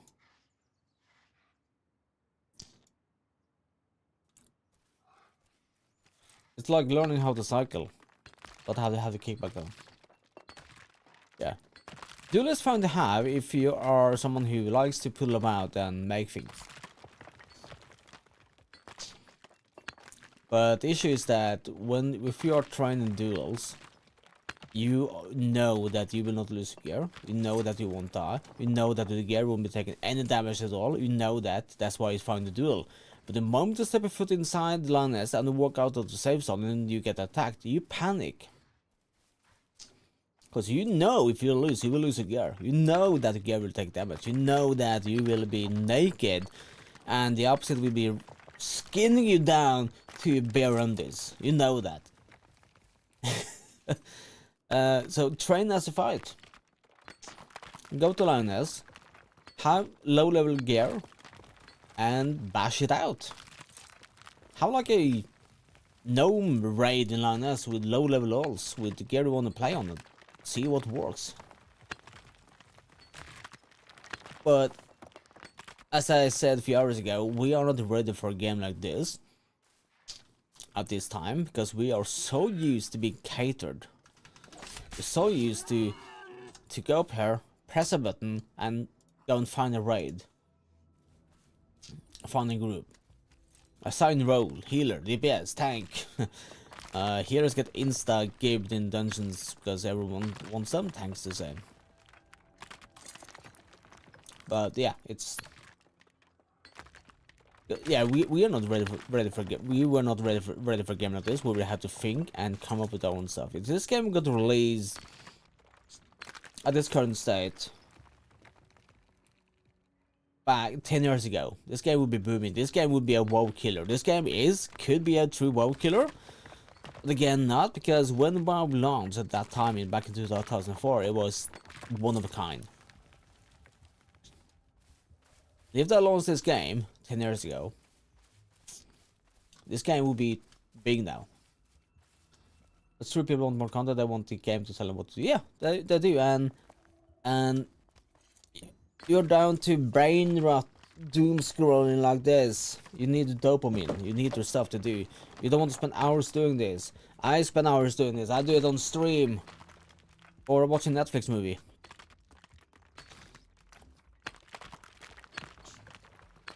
It's, yeah. The game has its flaws, indeed. It has its flaws. It's a small team working on it, but I know they are doing the best. They really are doing the best. It's actually amazing. But we cannot be afraid standing up and say, you know what? I like this game. I love this game. I love what it has. I've had people in voice chat tell me how much they love PP in this game, but I hate PP in other games because how the PP is.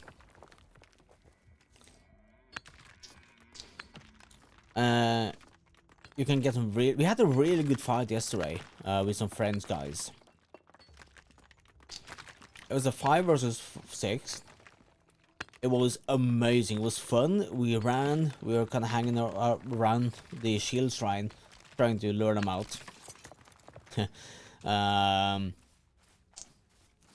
suddenly we got attacked by French guys, and you know, we lost one. Why is no harvesters here? Hello, hello, harvesters. Good, messed it up. And it was a really good 5 versus 5, 5 versus 6.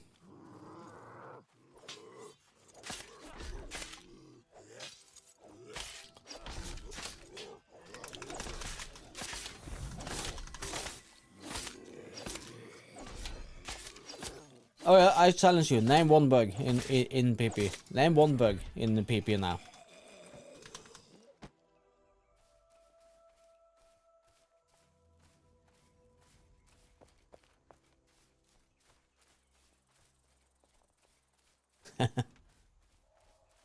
I challenge you.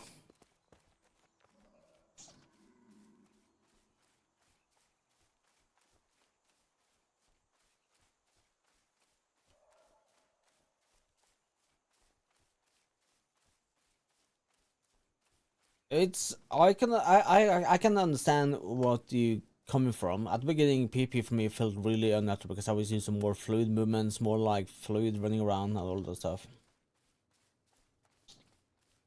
Yep. The ambush bug they fixed straight away when we call it Telegate, because they fixed it after we. And this is sad. Mainframe had to step in and hotfix that because we made such a ruckus on the Pax Dei official Discord because the tent were lying the teeth out and we had to start calling people up. We had to break proper code of behavioral conduct to make that actually fix the ambush bug. They fixed that. The gate bug. Gate bugs on this change area. I never experienced that. Which bug is that? Yes, the spamming of the E button. I haven't been able to do that, so I think they fixed that. I think.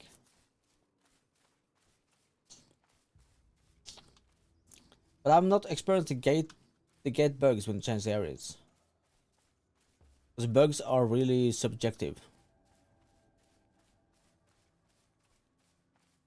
Again, you will have bugs in every game there is.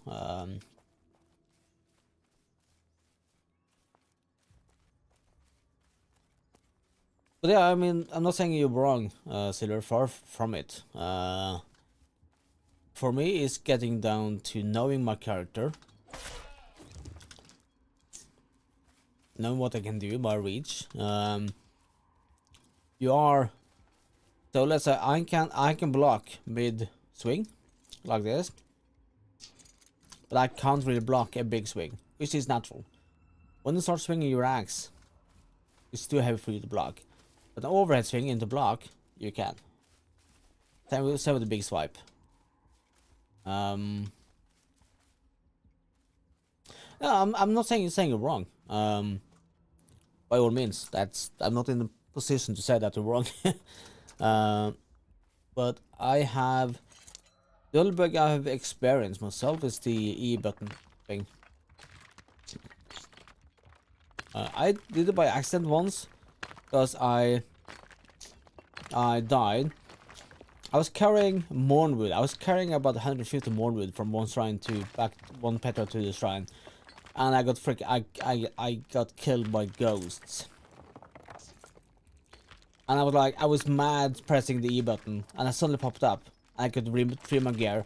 Once I did, I popped back to the Brazilian, and I'm like, so yeah, I have experienced that bug. But I have not experienced the gate bugs.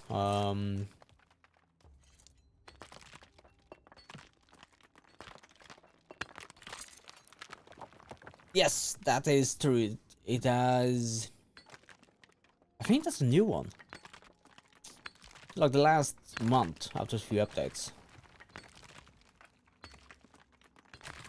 Yeah, they do some fixes. I know they fixed the ambush bug really fast. After we had to make a big ruckus about it, and that's a bit sad.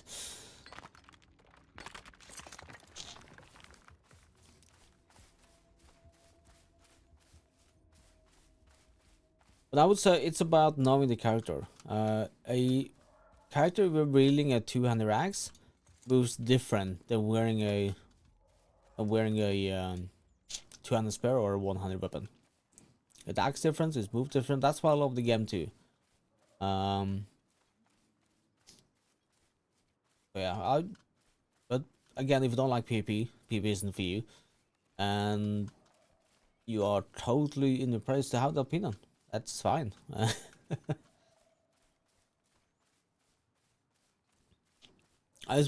My opinion is that farming materials in Linus adds the extra. It adds the extra spice on top of the game, the uncertainty, because you can't really be watching Netflix movie and laying back half asleep farming materials in Linus. You might be attacked. There's a big possibility that Becky will be rallying his troops right now. I know he wouldn't. I'm saying that, like, just bear with me, but Becky could be rallying his troops right now and just serve me to death. But I know you wouldn't, because that would be really... Yeah, that would be a douche move when I'm streaming.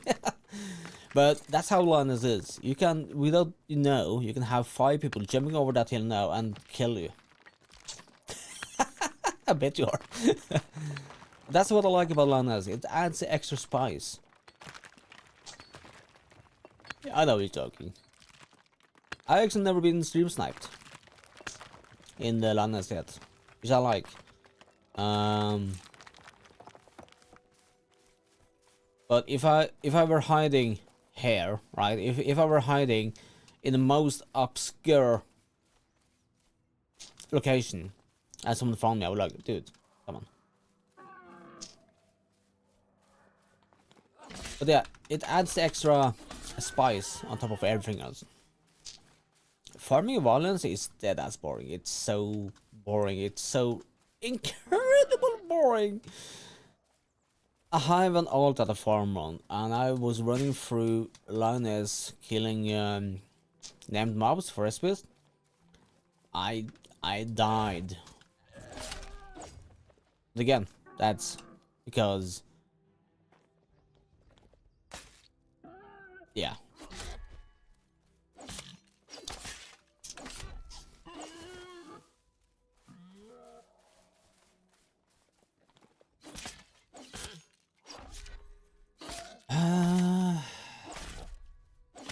Yeah, you know what? I agree on that one. I agree. But again, if I did this... Oh, that's Becky! Hey! Right? I agree on that. It should be... not be... It should be like that. But again, it forces you to... you know, stand behind here. Like, use the camera. Don't sound like, ooh, they can see me, they can't see me, I'm in the bush, you can't see me, haha, you can't see me. Well, I can see. You light up.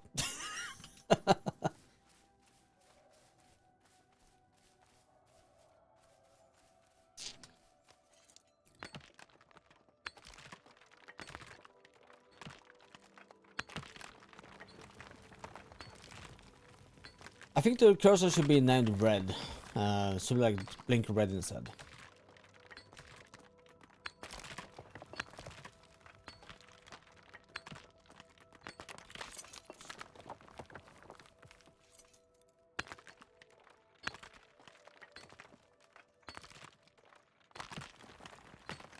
a lot of textures.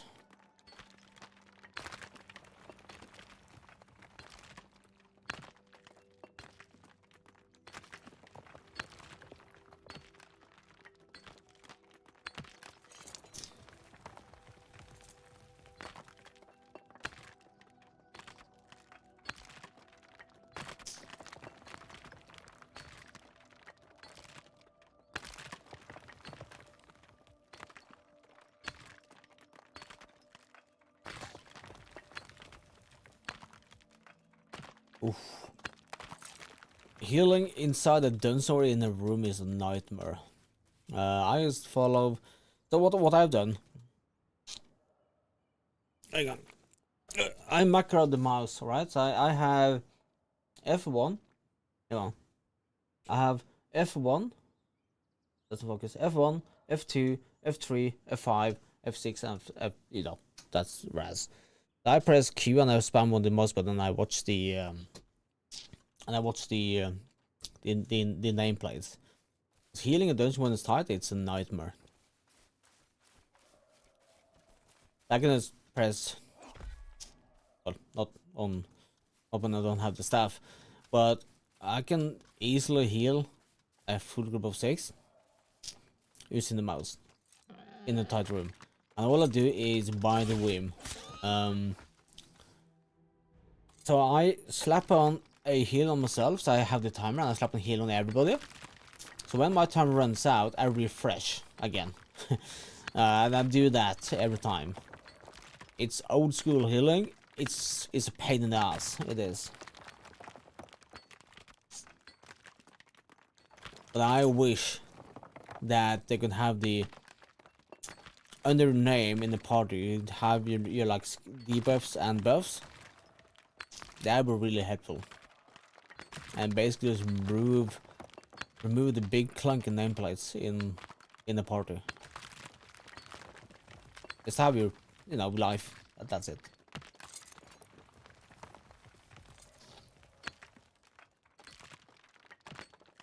And I shoot and I guide the bolt to where it is because it's so impossible to see anything at times. Sir, she's already full. Wow.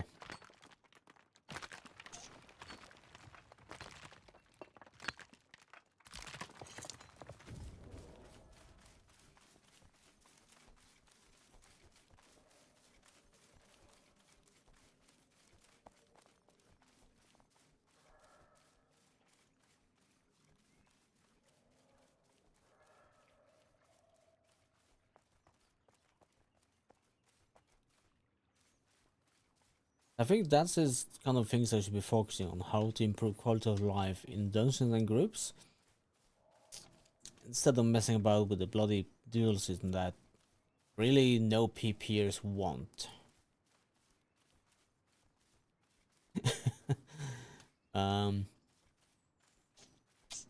It's got to the point that they've been discussing group dual system and spend time on that. I'm like, dude, get the group,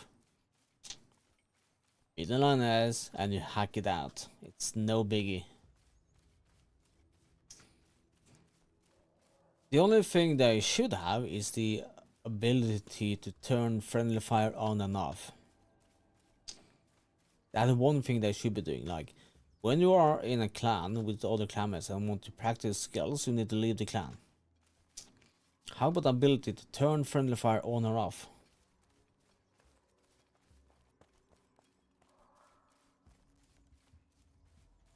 But it has. It has. 45 threat. 32 threat. You have 2 pieces there who are threat generators on top of the maze and the other stuff. So you have that.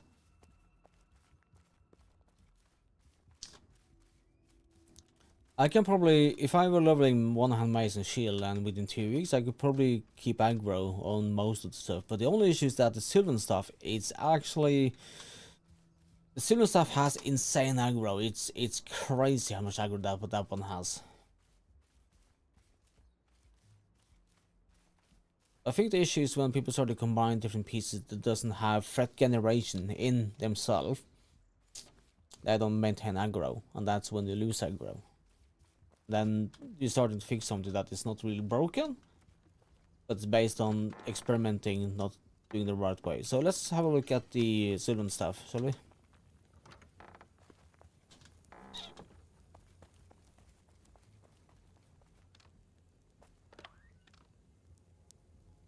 Where was it again?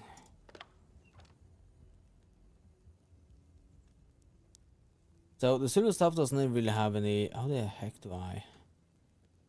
Yeah.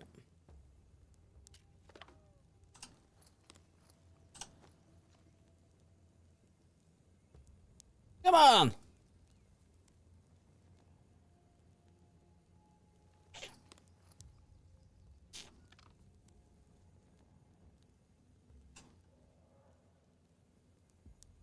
I can't even look at the skills. Anyways,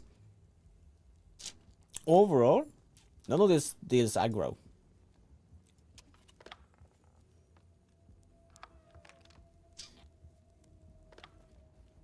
Just like the recent change to dungeons, the fact mobs are working on circle bouncing because they're too many standing in the spot is silly, and we used 6 money dungeons over in 2 groups for being in the spot. Yeah.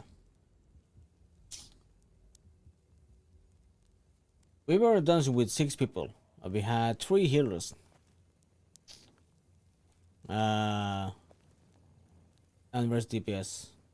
We have no two healers, 2 DPS. No, 2 healers, 3 DPS and 1 tank.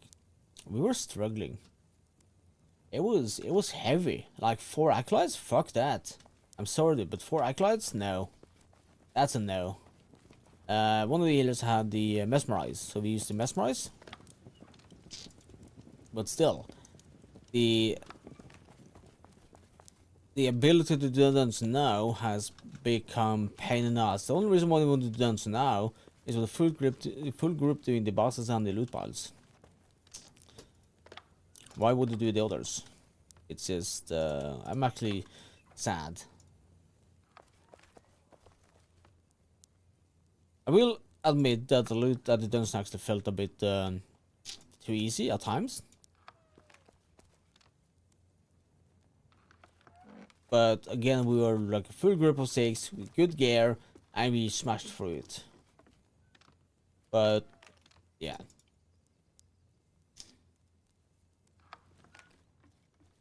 It's so. Oh.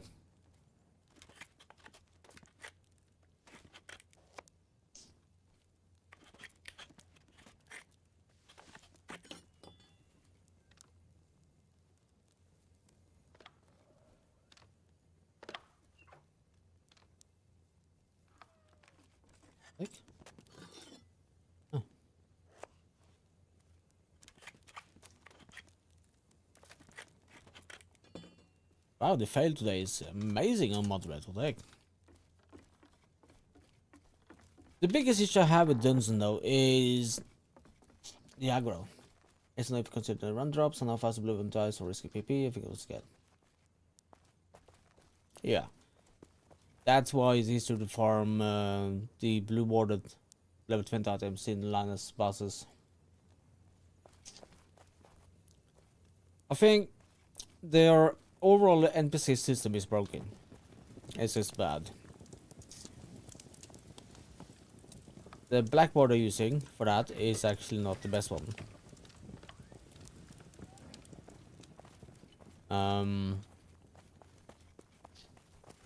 The mobs are simply a pain in the ass to deal with.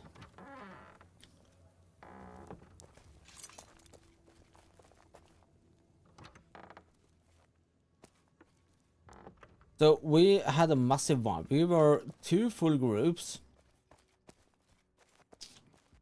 Plus 2 on top of that again. We were 14 people in dungeon. And suddenly we were surged by the mobs. They were aggroed everywhere. There was like, it was so freaking insane, and they kept coming. And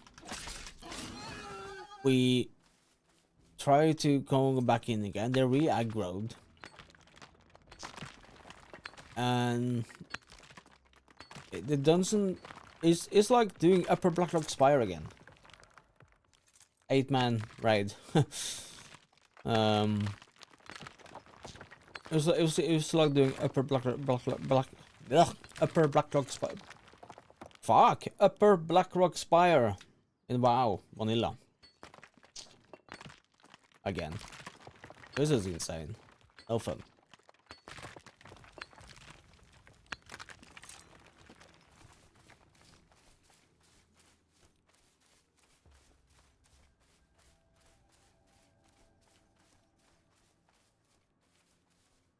I think it's a learning curve, Silver.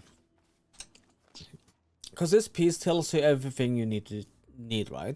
You have defense, a low attack power. You have CC resistance, which is good in PvP, I guess. You have CC crowd control. So that means you can run. That means you can run CC equivalent weapon with this build. You have healing your seed, means that this is not really a healing thing.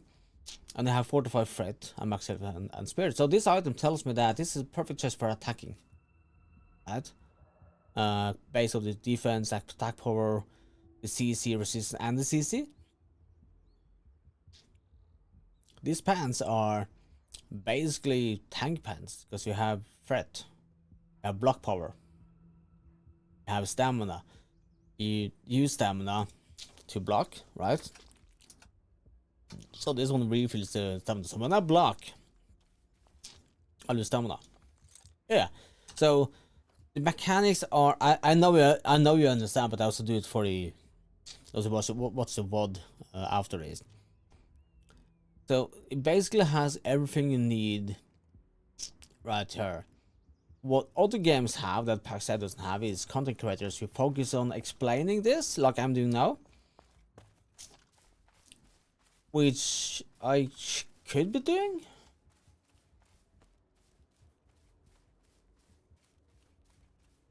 Because other games have been lucky with their content creators, because they have content creators who focus on, right, let's talk about plate today, right?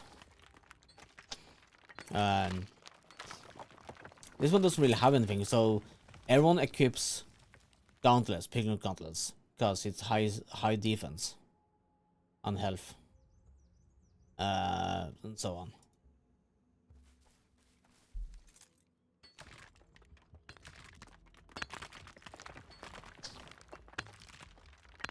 But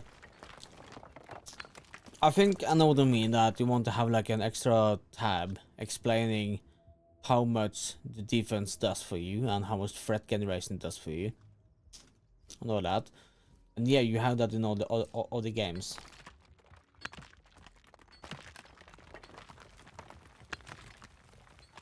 Yeah. I guess it's for the looks. If you want to look max your character, you don't want to running around with plated stuff. If you're into that.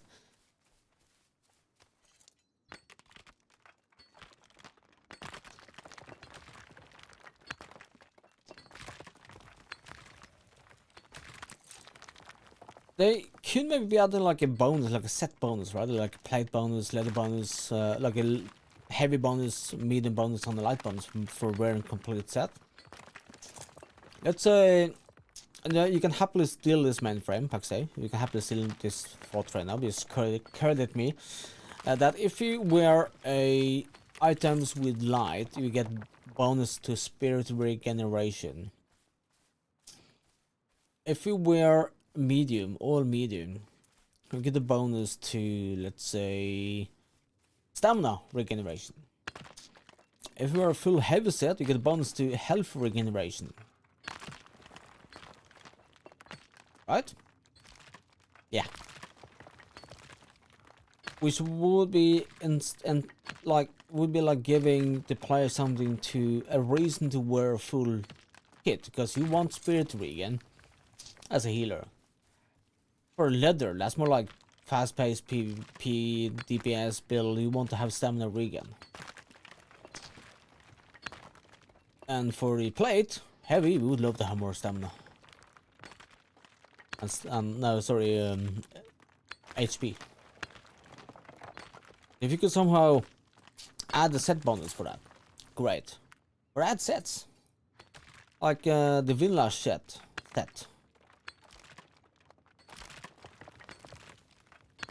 Add boots that can make a character fly.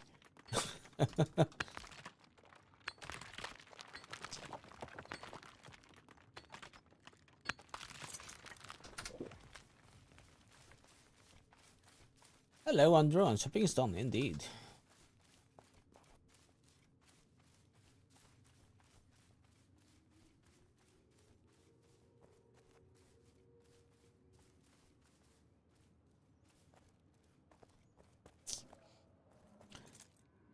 If you leather pants gives damage modifiers and gives you like the ferocity on the chest, you can wear leather for damage. You can wear, let's say if you want to run like a glass cannon build, you would be running with leather. And the ferocity chest that gives you more damage with the great sword. But yeah, I don't know a lot about leather stuff because I'm not. You can ask me anything about plate, something about cloth, but leather, yeah. I would wear the ambush jerkin in PvP. I would use the skill reset medium plate leather jerkin in PvP because you reset the cooldowns. The hoodies for the kill mark. The pants, yeah, Chrono Ward. The pants, the trousers are a bit tricky. You have trousers that gives you HP back on swings, but you also have the net trousers, which net you, which roots a player like a single target net, or the flask that slows people down.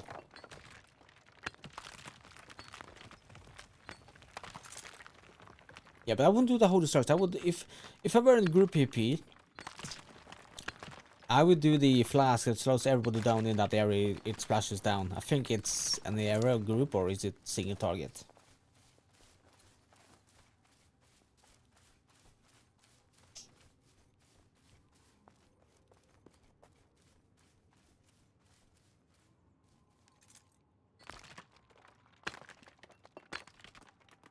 Yeah. So, shield one hand spear in PP as an opener. But yeah, but this is also why I like the game, because you can combine all the different stuff, like the light hat, which basically shortens your cooldowns. We have a jerkin that resets your cooldowns. You have some CC damage. It's insane what you can do, right? My workaround is that I have my spirit helmet, which renders me so I can use my skills longer and faster. I tried the immovable object. Yeah, immovable helmet. Now that one of the CC breaks helmet. It has not worked for me at all. And I'm supposed to be in the front lines. I don't care if I get rooted, it's fine. I'm supposed to be in the front. It's totally fine, you can root me. I will still be hitting you. And I have Vinlash, so if you root me, I use the Vinlash to pull back. And then I can use my spirit helmet to lash out more whirlwinds to you. That's how I think about that.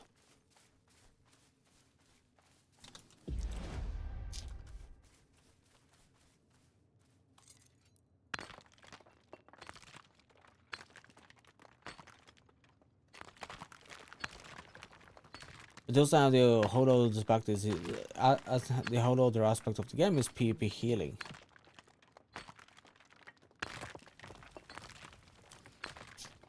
and you have a PvP support role, which is the Great Mole, the Iron Root, the Second Birth Helmet, the Stun Pants, the concentrated ground trousers, and the defense boots. If you have 2 people with that in a group of like 12 in the same clan, oof. That group is gonna be like a big boss taken down.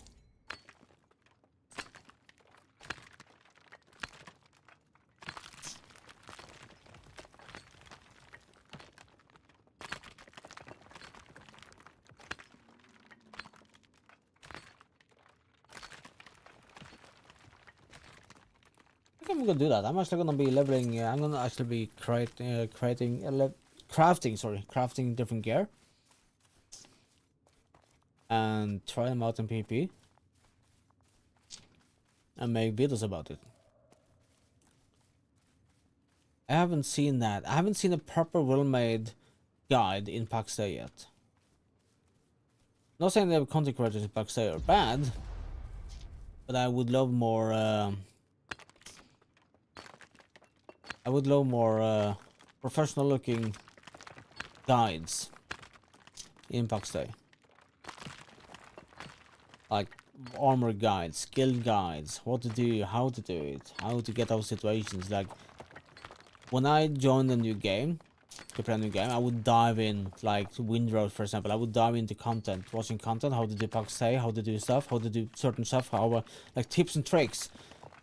There are none of that in Pax Dei that is updated. I would love to explore the Pax Dei content hole of having a set amount. You know, you can dive down a rabbit hole of content, tips and tricks, update tips and tricks, how we can do stuff. There's tons of PP videos out there, but I think, yeah,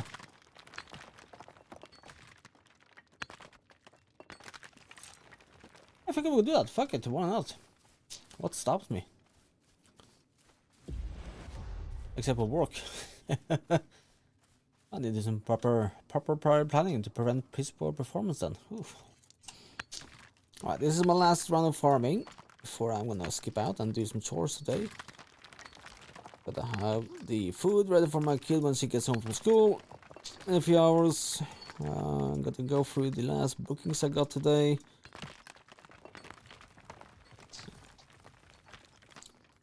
Oh, so many crystals. So much stuff. Not far. Not far. I'm still trying to figure out how to get these level 2 crafting stations. I finally found the Dr. Galen. Yep, I had Dr. Galen in my camp. Suddenly.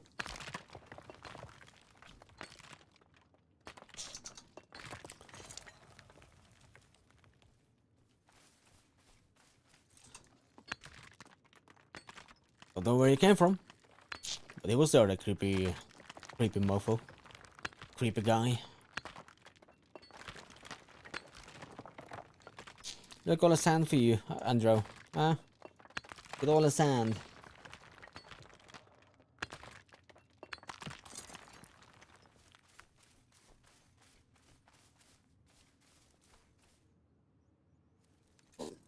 We need to do a quarry event.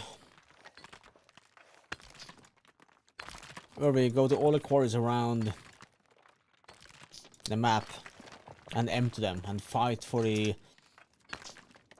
domination.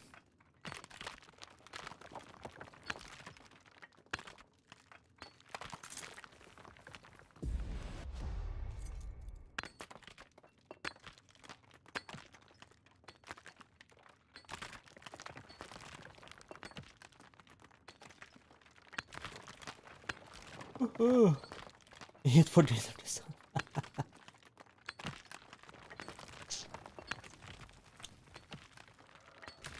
I mean, what we could do though is have an event in LNS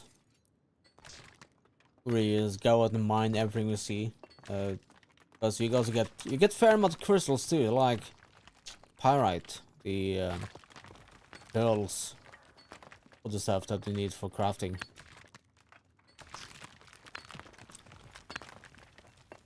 I spend like, I don't know, if you spend like 6 hours in Lannis mining and gathering, you will be set for at least a day.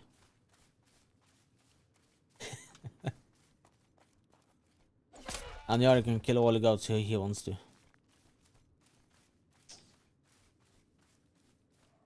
I think we should have like a mining days, goat day, like a harvesting day, a harvesting event.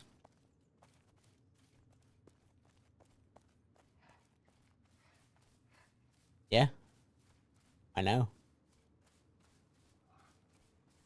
I. Where's the insane part? Where's the insane part? Yeah, like have a group of like 12 people. Gather all the ashrangs we can, and yes, we start here, right? We go north, we turn down, we go back down again, and we kill everything we see. We harvest everything we see.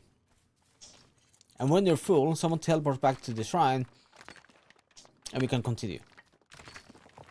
Like a lawnmower going, like a lawnmower going up and down the map, like wiping it. Yeah. I mean, 6 hours farming on the beginner level lasts you. It does last a day because it. Let's talk skills instead, right? Let's talk skills instead. You can gain a lot of skills.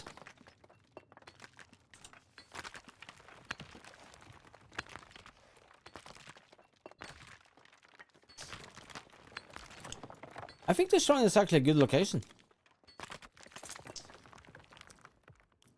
A lot of ghost camps.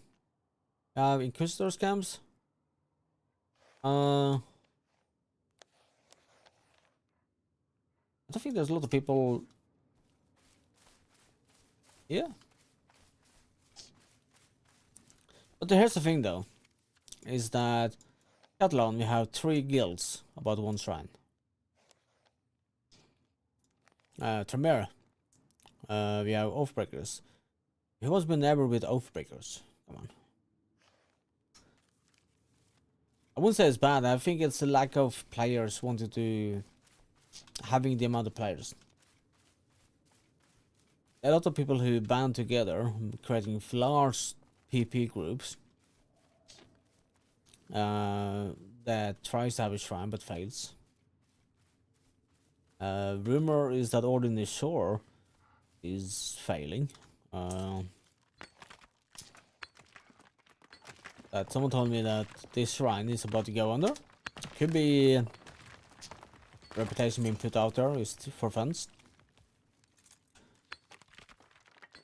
But we have had the shrine for 85 days now. 85 days.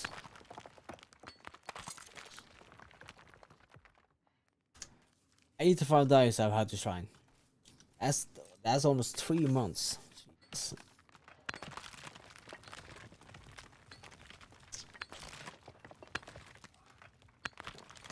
Well, you can happily join us then.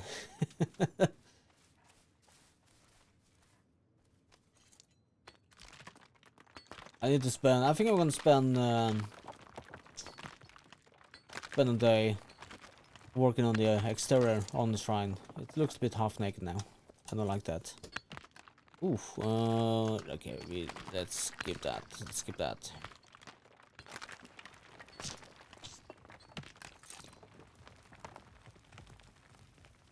Oh, not a wool.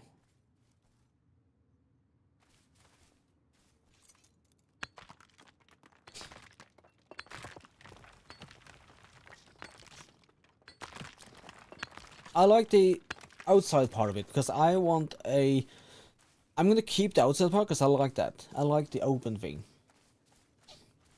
Oh yeah. Yeah, thank you. Oh, ad break. Damn ads.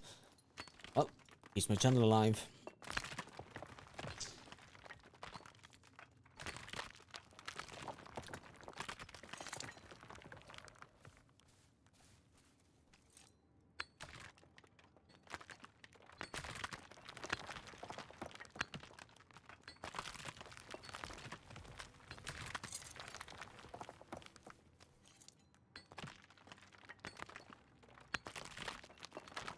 Shit.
Is that gone?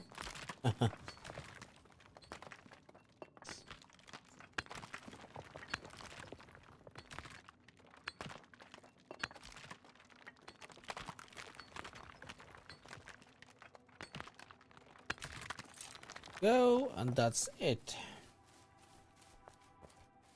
Oh.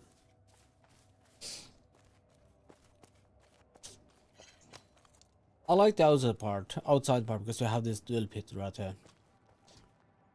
I think after summer holidays I might be expanding. But at the moment, I like this. I'll be keeping this as it is.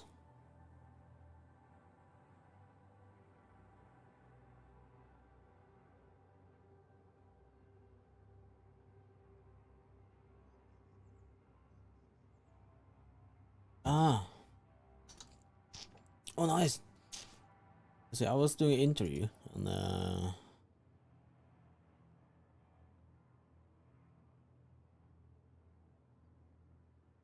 oh, what's the name again?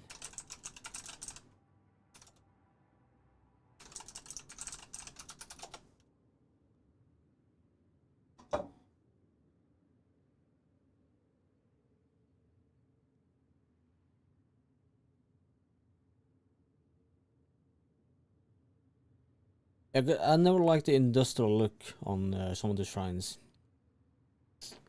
Or the close-up look either.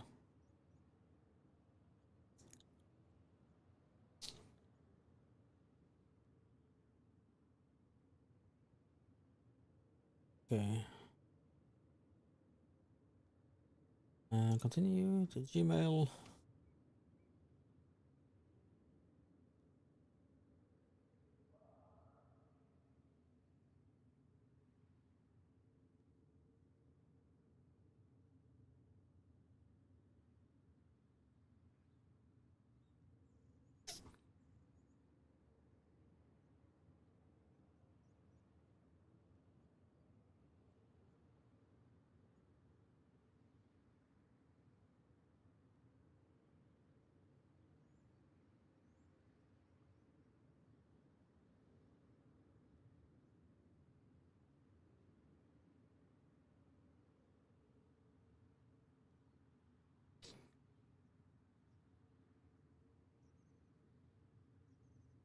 You know what? I would love. Okay, hear me out.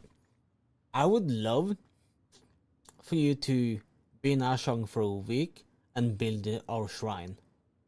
How about that?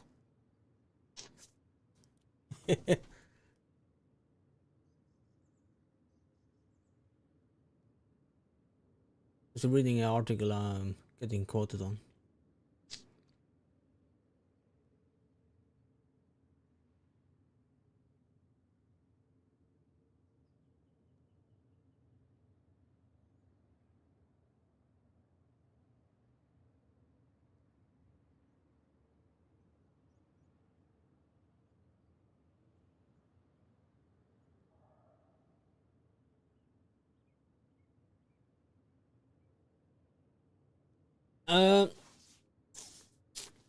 I have builders, but they are busy leveling, and one of our builders have gone a bit more inactive because of work. But I would like, I keep the outer facade, but I want to do something more with this.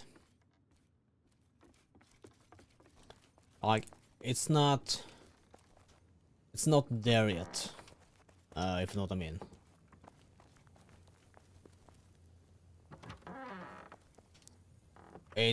So this part is fine. This part is actually fine. But if you turn around and you look on this side, it's half done. It's half complete. So this is supposed to be like the crafting area. Ooh. And this is supposed to be the storage, but this is like a concentration camp. Like, where's the pillboxes? Where's the machine gunners, right? This is the storage area. From the outside, it looks small. I would love to make it more complete. This were a impromptu armory that should be moved into that room.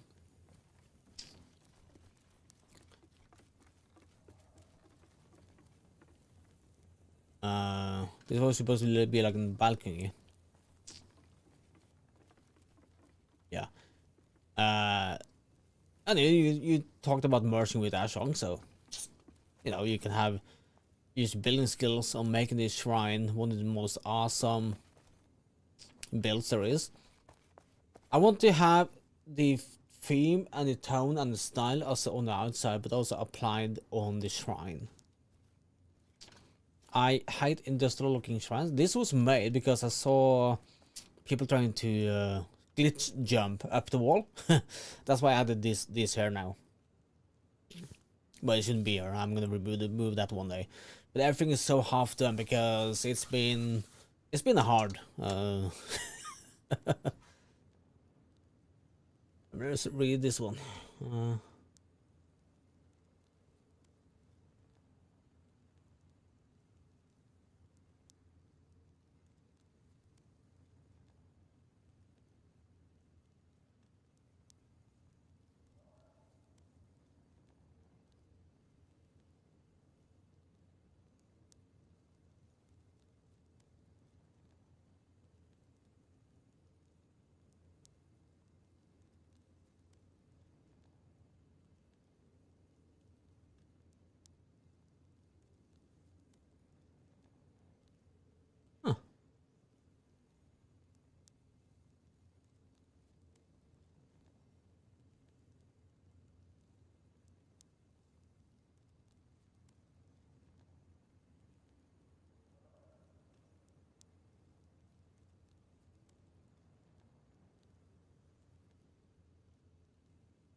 Oh, I haven't seen the video.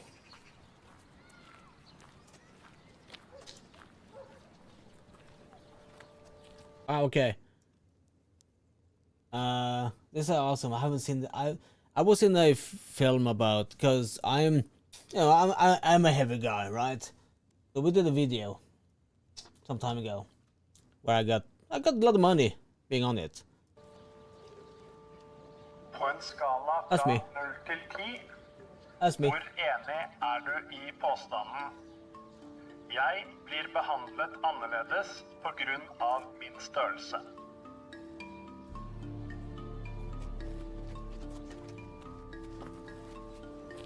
Jeg føler at overvekt ikke bare henger på kroppen, men henger over meg uansett hva jeg skal. Jeg så jo på nummer 1, fordi jeg føler ikke at jeg blir behandlet noe annerledes. Det er vanskelig, har det. Men det er hardt å prate om det. Jeg prater ikke så mye om det, for jeg Oh vil ikke no, prate om at no, jeg er that's feit. me. Rett og slett. På en skala fra 0 til 10, hvor enig er du i Oh, this is at embarrassing. jeg skammer meg over kroppen min? Det kommer egentlig veldig an på dagen, veldig an på hva jeg skal gjøre. Men sånn som å dra og bade og sånne ting, det holder jeg meg langt unna. For 15 år siden så hadde jeg stått på noen av de øverste trinnene der, og jeg jobber meg nedover etter hvert, selv om vekta ikke går nedover. Overvekt er min egen skyld. Nei, jeg er ikke enig i det. Jeg mener jo det er min egen skyld. Altså, jeg elsker mat. Jeg er en foodie. Og jeg er ikke så veldig fan av å trene heller, så da går jo kiloene på seg. Jeg føler at jeg er mindre verdt fordi jeg er overvektig. Det skal jo ikke være sånn. Nei, det skal ikke være sånn. Og det er veldig fint da, at dere klarer å tenke sånn, nei, jeg er verdifull uansett, men jeg klarer ikke å gjøre det. Kroppen min står i veien for det livet jeg ønsker meg. Det er jo ting jeg ønsker å gjøre som overvekt gjør litt vanskelig. Ja. Sykling og dansing og noen aktiviteter med ungene og som jeg var veldig glad i før, som jeg ikke får gjort fordi det er så slitsomt.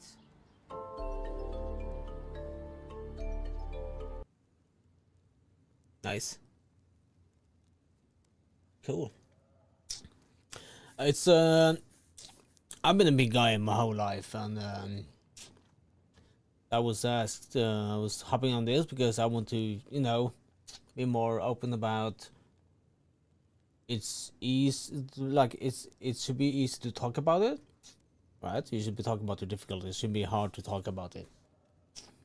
But yeah, wow, I haven't seen it before now, and it's yeah. So I have been wanting to do an article about this. I had the interview. Also, I mean, it pays good money. I'm a sellout.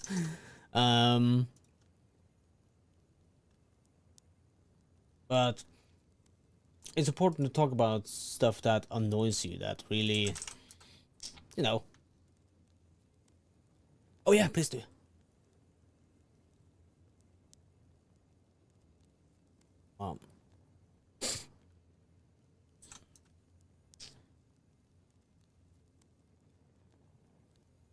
Send me a picture of the gate. Gallery, nice. Ooh. Wow. I would love to have a shrine like that, like the open, like the this part, right?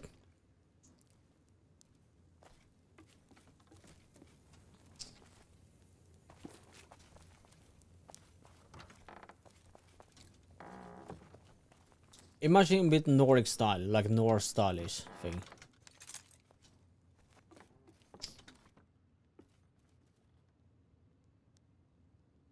Yeah, incorporate that style with the things you see around here. Like the premium look. Let us do a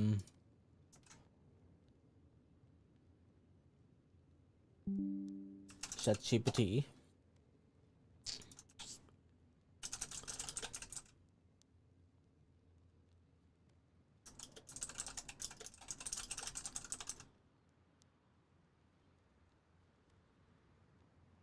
Oh, let's see what the ChatGPT finds out from here now.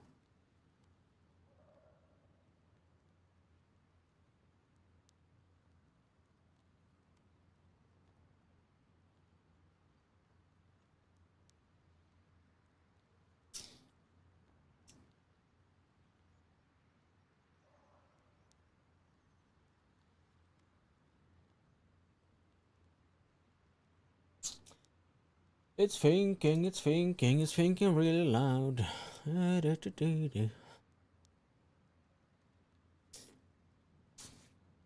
maybe go inside.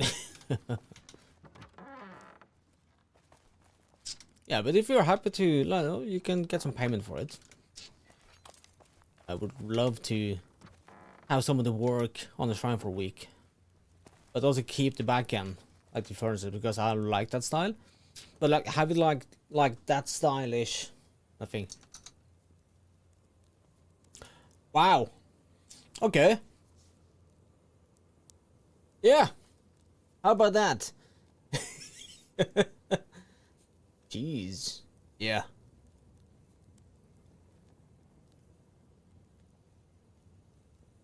Huh. Yeah. This is actually doable. Why use this, like make a facade look like that? But tell you what, I'm actually gonna say bye now. I really have to go to the toilet. I had 2 cups of this. That's a big match coffee. And I will see you again Wednesday. Oh, Thursday. Alright guys, have a good one.